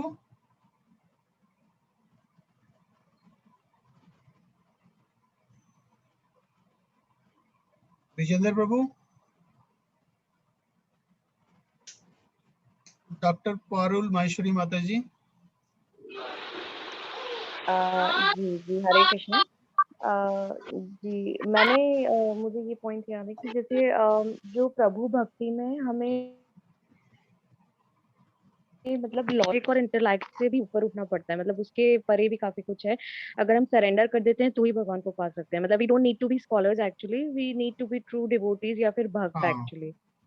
और इसके अलावा हमने ये पढ़ा था कि जो कर्म कांड है आजकल के कलयुग में, वो उसके लिए सबके पास टाइम नहीं है, या जरूरी नहीं है कि कोई सारे ग्रंथ या वेद बैठ के पढ़ सके, या किसी को इतनी संस्कृत आती हो। लेकिन अगर उसने भगवान का नाम भी ले लिया, जैसे अभी आपने एक श्लोक भी पढ़वाया कि अगर कोई मतलब कोई नीच कुल में भी, कोई चांडाल के उसमें भी पैदा हो, तो भी अगर उसने भगवान की भक्ति किया, भगवान का नाम लिया, तो वही सब चीजों के बराबर है। मतलब उसने एग्जैक्टली। वेद भी पढ़ लिए और उसने कर्म कांड भी कर लिया। तो आज के युग में इतना भी अगर कोई कर रहा है तो मतलब जितना मुझे समझ में आया तो वो काफी है, उतना भी अगर हो जाए तो। हाँ वेरी नाइस थैंक यू। हाँ मतलब काफी नहीं, मतलब वो बेस्ट है, मतलब कि इन द सेंस कि वो एक बहुत ही अ, क्या कहेंगे कि मतलब is very very fortunate actually में कि जी एक हम कलयुग में एक ऐसी बहुत ही अनफॉर्चुनेट सी कंडीशन में है हम सारे। हम्म लेकिन उसी हिसाब से एक बहुत ही एक पावरफुल और प्रोसेस भी अवेलेबल है, अगर हम उसको पावर उसका हम फायदा उठा सके, है ना। और यस वाला आपका जो पॉइंट था कि हमें सिर्फ लॉजिक से हम भगवान को नहीं समझ सकते, सरेंडर्ड हम्म, होके हम भगवान की सेवा करेंगे, देन भगवान हमें रिवील करेंगे अपने आप को। एंड बट ऑफ कोर्स हमें कहाँ सरेंडर करना है कहाँ नहीं करना, उसके लिए हम लॉजिक यूज करेंगे, है ना, इनिशियल एक लेवल का। जैसे काफी कुछ आजकल डिस्ट्रैक्शंस हैं जी। आपने बताया था कि जैसे बहुत सारे डिस्ट्रैक्शंस हैं, कोई कहता है भगवान नहीं है, या हाँ कोई उनके मतलब एग्जिस्टेंस पे क्वेश्चन मार्क कर देता है। यस ऐसे लोगों से दूर रहना ही बेटर है। तो ये हाँ हाँ मतलब हाँ हमें अपने भक्ति मार्ग को पकड़ के उस पे चलते रहें बस। यस यस हाँ। एटलीस्ट इनिशियली जब तक हमारा फेथ एक लेवल का इतना स्ट्रांग नहीं होता, तब तक हम अवॉइड ही करें, हम उनको पीच भी करने का या ज्यादा उनसे आर्ग्यू करने का कोशिश करें ही ना। लेट्स जी firstly focus on our self और उसको हम अपने को और स्ट्रांग बनाएं, और फिर उसके बाद ऑफ कोर्स हम यू नो बता सकते हैं लोग। ठीक है थैंक यू। Thank you. हरिना जगत जगत शर्मा प्रभु। हरे कृष्णा। जगत शर्मा प्रभु।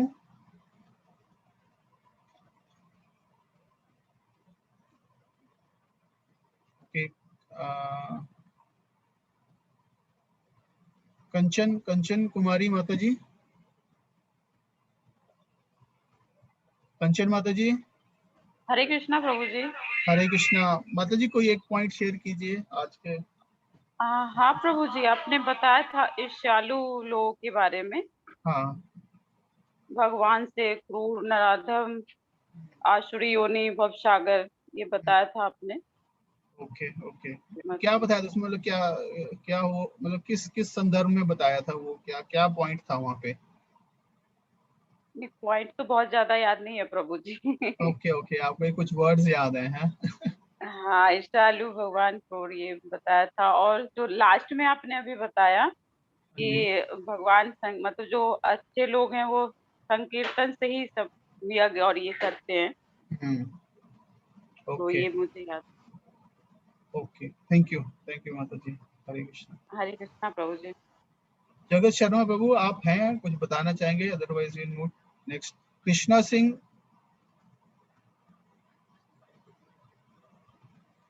सिंह प्रभु, कृष्णा सिंह माता जी, आई डोंट नो कौन है। ओके, निकिता माता जी एक पॉइंट शेयर कीजिए प्लीज।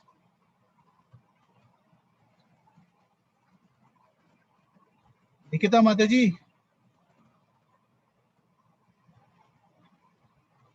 आपकी आवाज नहीं आ रही है, अब बोलिए। हाँ हरे कृष्णा। आ रही है?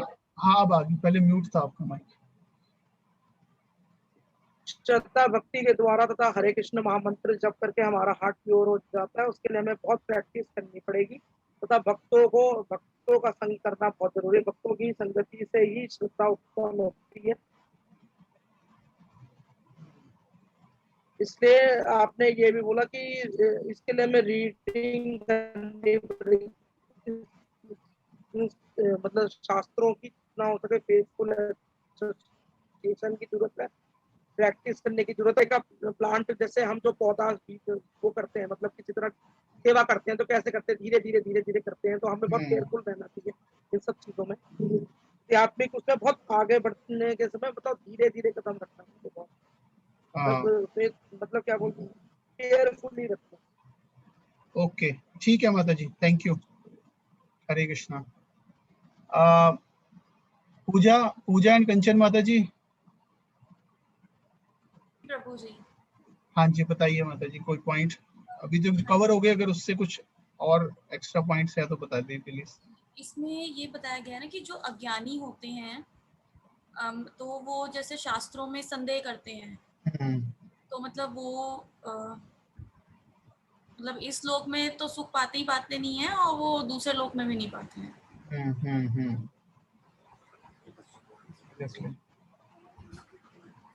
और कोई पॉइंट एक और?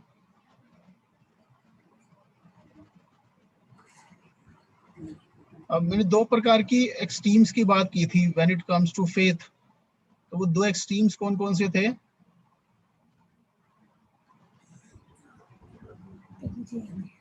याद नहीं आ रहा प्रभु जी। हाँ इनिशियल साइड में था कि कई बार जनरली लोग इन दो एक्सट्रीम्स पे चले जाते हैं। हाँ जी जी। हाँ वो कौन कौन से थे दो एक्सट्रीम्स? मैं बताऊं प्रभु जी? हाँ एक मिनट जरा, नहीं याद आ रहा प्रभु जी। ओके बताइए बद्रीनाथ प्रभु। हाँ, एक तो ब्लाइंडली एक्सेप्ट कर लेते हैं हम, ओके या ब्लाइंडली रिजेक्ट कर लेते हैं। हाँ वेरी गुड। ये बहुत एक्सट्रीम बात है ये, हाँ कि ब्लाइंडली एकदम से किसी चीज को हम मान लें, सही मार्ग को नहीं हाँ पहचान पाते। हाँ, ये और ब्लाइंडली एक रिजेक्ट कर देते लॉजिकल, हैं। हाँ जी, तो ब्लाइंडली फेथ नहीं करना चाहिए, हाँ ना ब्लाइंडली रिजेक्ट करना चाहिए, हाँ ये ना सब रिजेक्ट बेकार करना है ना। चाहिए। हाँ जी जी जी। Okay thank you. और और कौन है? पुष्पा हरे कृष्ण। माता जी।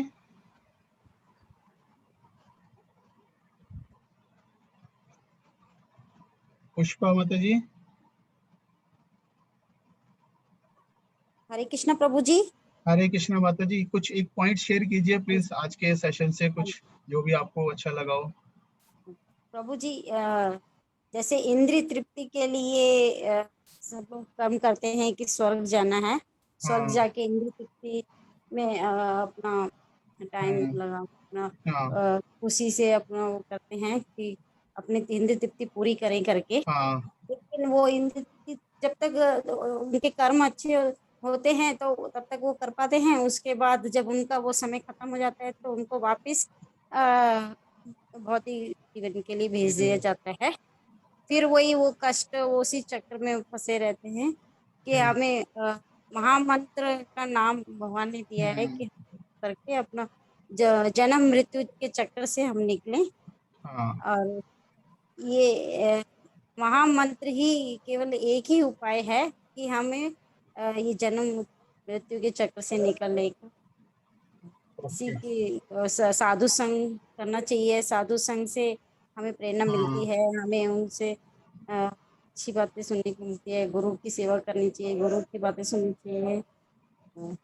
प्रभु जी अन्य तरह के इंद्र तृप्तियों को छोड़कर हमें भगवान नाम को लेना चाहिए, भगवान नाम का महामंत्र का उच्चारण करना चाहिए, उस तरफ हमें अपना प्रभाव वो करना चाहिए, अपनी सोच। और जी हरे कृष्ण। हरे कृष्णा, बहुत अच्छा आपने बताया, थैंक यू माता जी। और कौन रह गया अभी? रमेश चंद्र प्रभु, आपको कोई पॉइंट है? कोई एक पॉइंट प्लीज शेयर कीजिए।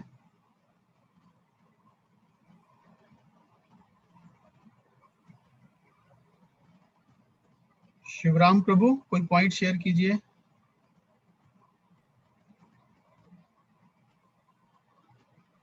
हेलो, हाँ प्रभु जी। हाँ रमेश प्रभु, हाँ जी। आज के सेशन से कोई भी?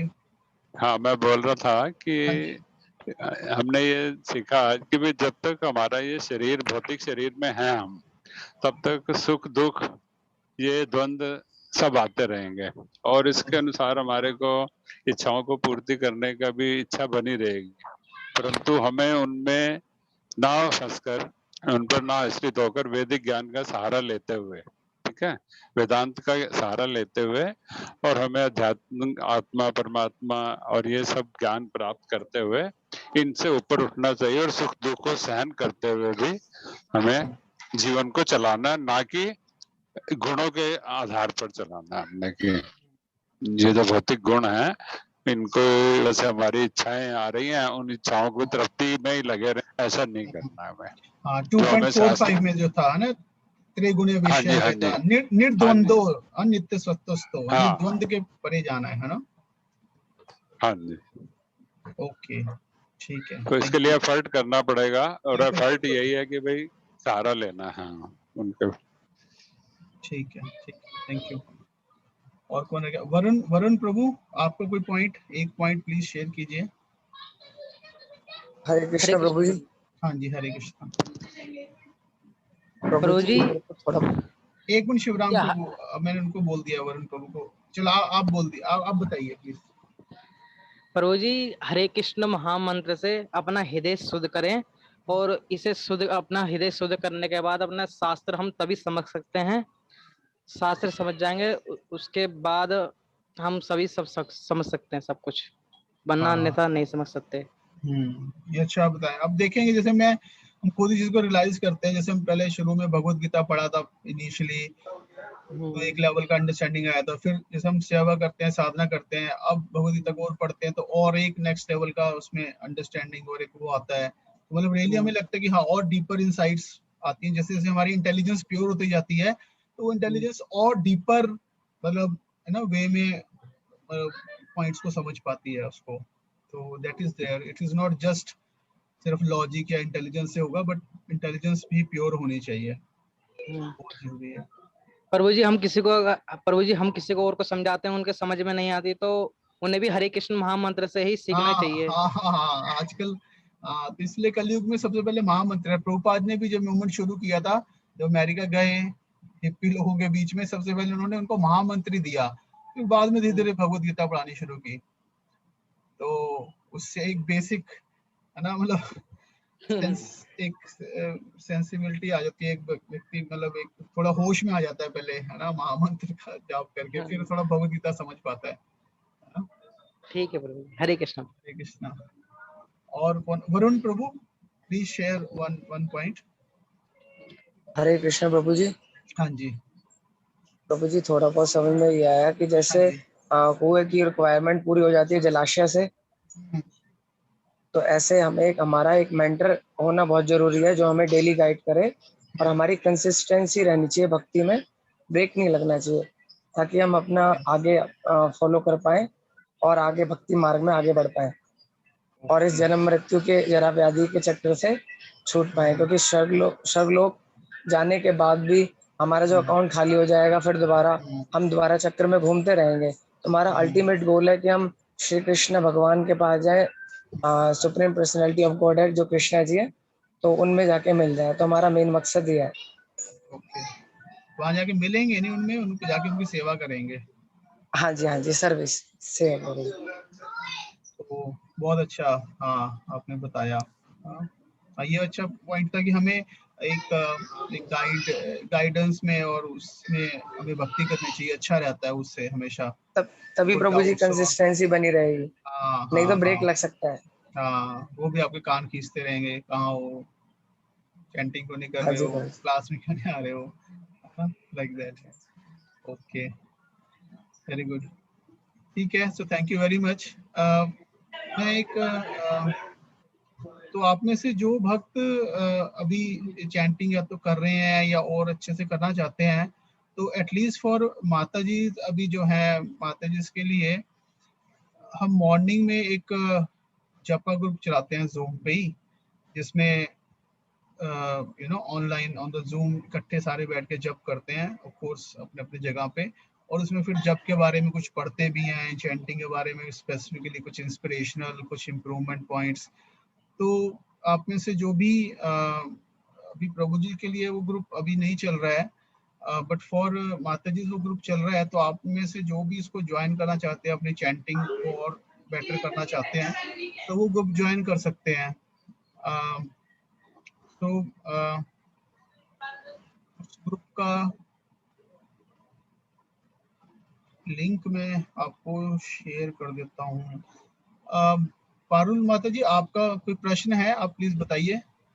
जी थैंक यू। एक्चुअली मैं एक क्वेश्चन पूछना चाह रही थी हाँ जी। आपसे कि जैसे अभी हम ये भगवत गीता पढ़ रहे हैं, हाँ, हाँ, तो आपके हिसाब से मतलब हमें इसमें से, जैसे हम समझ तो रहे हैं चीजों को, हाँ जी। तो इसमें संस्कृत के श्लोक हैं, तो इज इट रियली नेसेसरी कि we have to learn them by heart, या हमें उसके मतलब जो मीनिंग से ज्यादा कंसर्न्ड होना चाहिए, जैसे जो अभी हाँ, तक सीख चुके हैं? तो याद मैं कर ये सको, हाँ, याद जी कर सको तो अच्छा है, लेकिन कोई जरूरी नहीं है। इम्पोर्टेंट है उसके जो प्रिंसिपल है ना, उस प्रिंसिपल को समझना जो है, और प्रिंसिपल को समझना और उस प्रिंसिपल को अप्लाई करना, आई थिंक वो ज्यादा इम्पोर्टेंट है। तो श्लोकस अगर कर सकते हैं, वो मन है तो कर लीजिए, अदरवाइज कुछ ना कुछ जरूरी नहीं है, मतलब हाँ, वो कोई इतना इम्पोर्टेंट नहीं है। सबसे मेन काम है प्रिंसिपल्स को समझना। और बट ऑफ कोर्स श्लोक का याद करने से यह है कि उसकी एप्लीकेशन थोड़ी आसान हो जाती है, याद रहता है हमें थोड़ा सा, तो फिर हम चीज ध्यान में रहती है। बट इट ऑल डिपेंड्स कि आपके पास कितना टाइम है, कितनी इंस्पिरेशन है, कितना कंफर्टेबल है, उस हिसाब से कर सकते हैं, बट मैंडेटरी नहीं है कुछ भी ऐसा। ओके हाँ जी। Okay, thank you. और ये जो सर आप सुबह की क्लास बता रहे हैं सर, ये मतलब जाप वाला जो सेशन है, ये हाँ, कितने बजे के आसपास, लाइक 5:30 विच होता है, टाइम? 5:30। ओके, तो ये मैं लिंक लाइक डाल रहा हूँ उसका, यहाँ पे मैंने डाल दिया है। ओ सॉरी, एवरीवन, हाँ, ये है। तो 5:30 होता है डेली, इसमें चैंटिंग प्लस वो, और उसके बाद में एक शॉर्ट डिस्कशन भी होता है, आई थिंक भगवत गीता या और किसी पॉइंट के ऊपर। तो आई थिंक ये इससे आप लोग फायदा उठा सकते हैं, आप में से जो उठाना चाहते हैं। प्रभु जी के लिए मैं शेयर करूंगा नेक्स्ट वीक, बट फॉर माता जी लाइक पुष्पा माता जी, यू आर हियर, पारुल माता जी, एंड अभी और कई लोग अभी चले गए, तो मैं नेक्स्ट टाइम दोबारा बता दूंगा। तो आप ये ग्रुप शेयर कर सकते हो, उसका नाम है प्रातः साधना ग्रुप, ऐसे करके कुछ नाम है। तो अभी it is for ladies, for माता जी ओनली, तो आप लोग ज्वाइन कर सकते हैं, और इसके द्वारा आई होप जरूर हेल्प मिलेगा। ठीक है, तो अगर और कोई प्रश्न नहीं है तो हम इसको यहीं पे विराम देते हैं। ठीक है, so thank you very much, सभी को बहुत बहुत धन्यवाद ज्वाइन करने के लिए।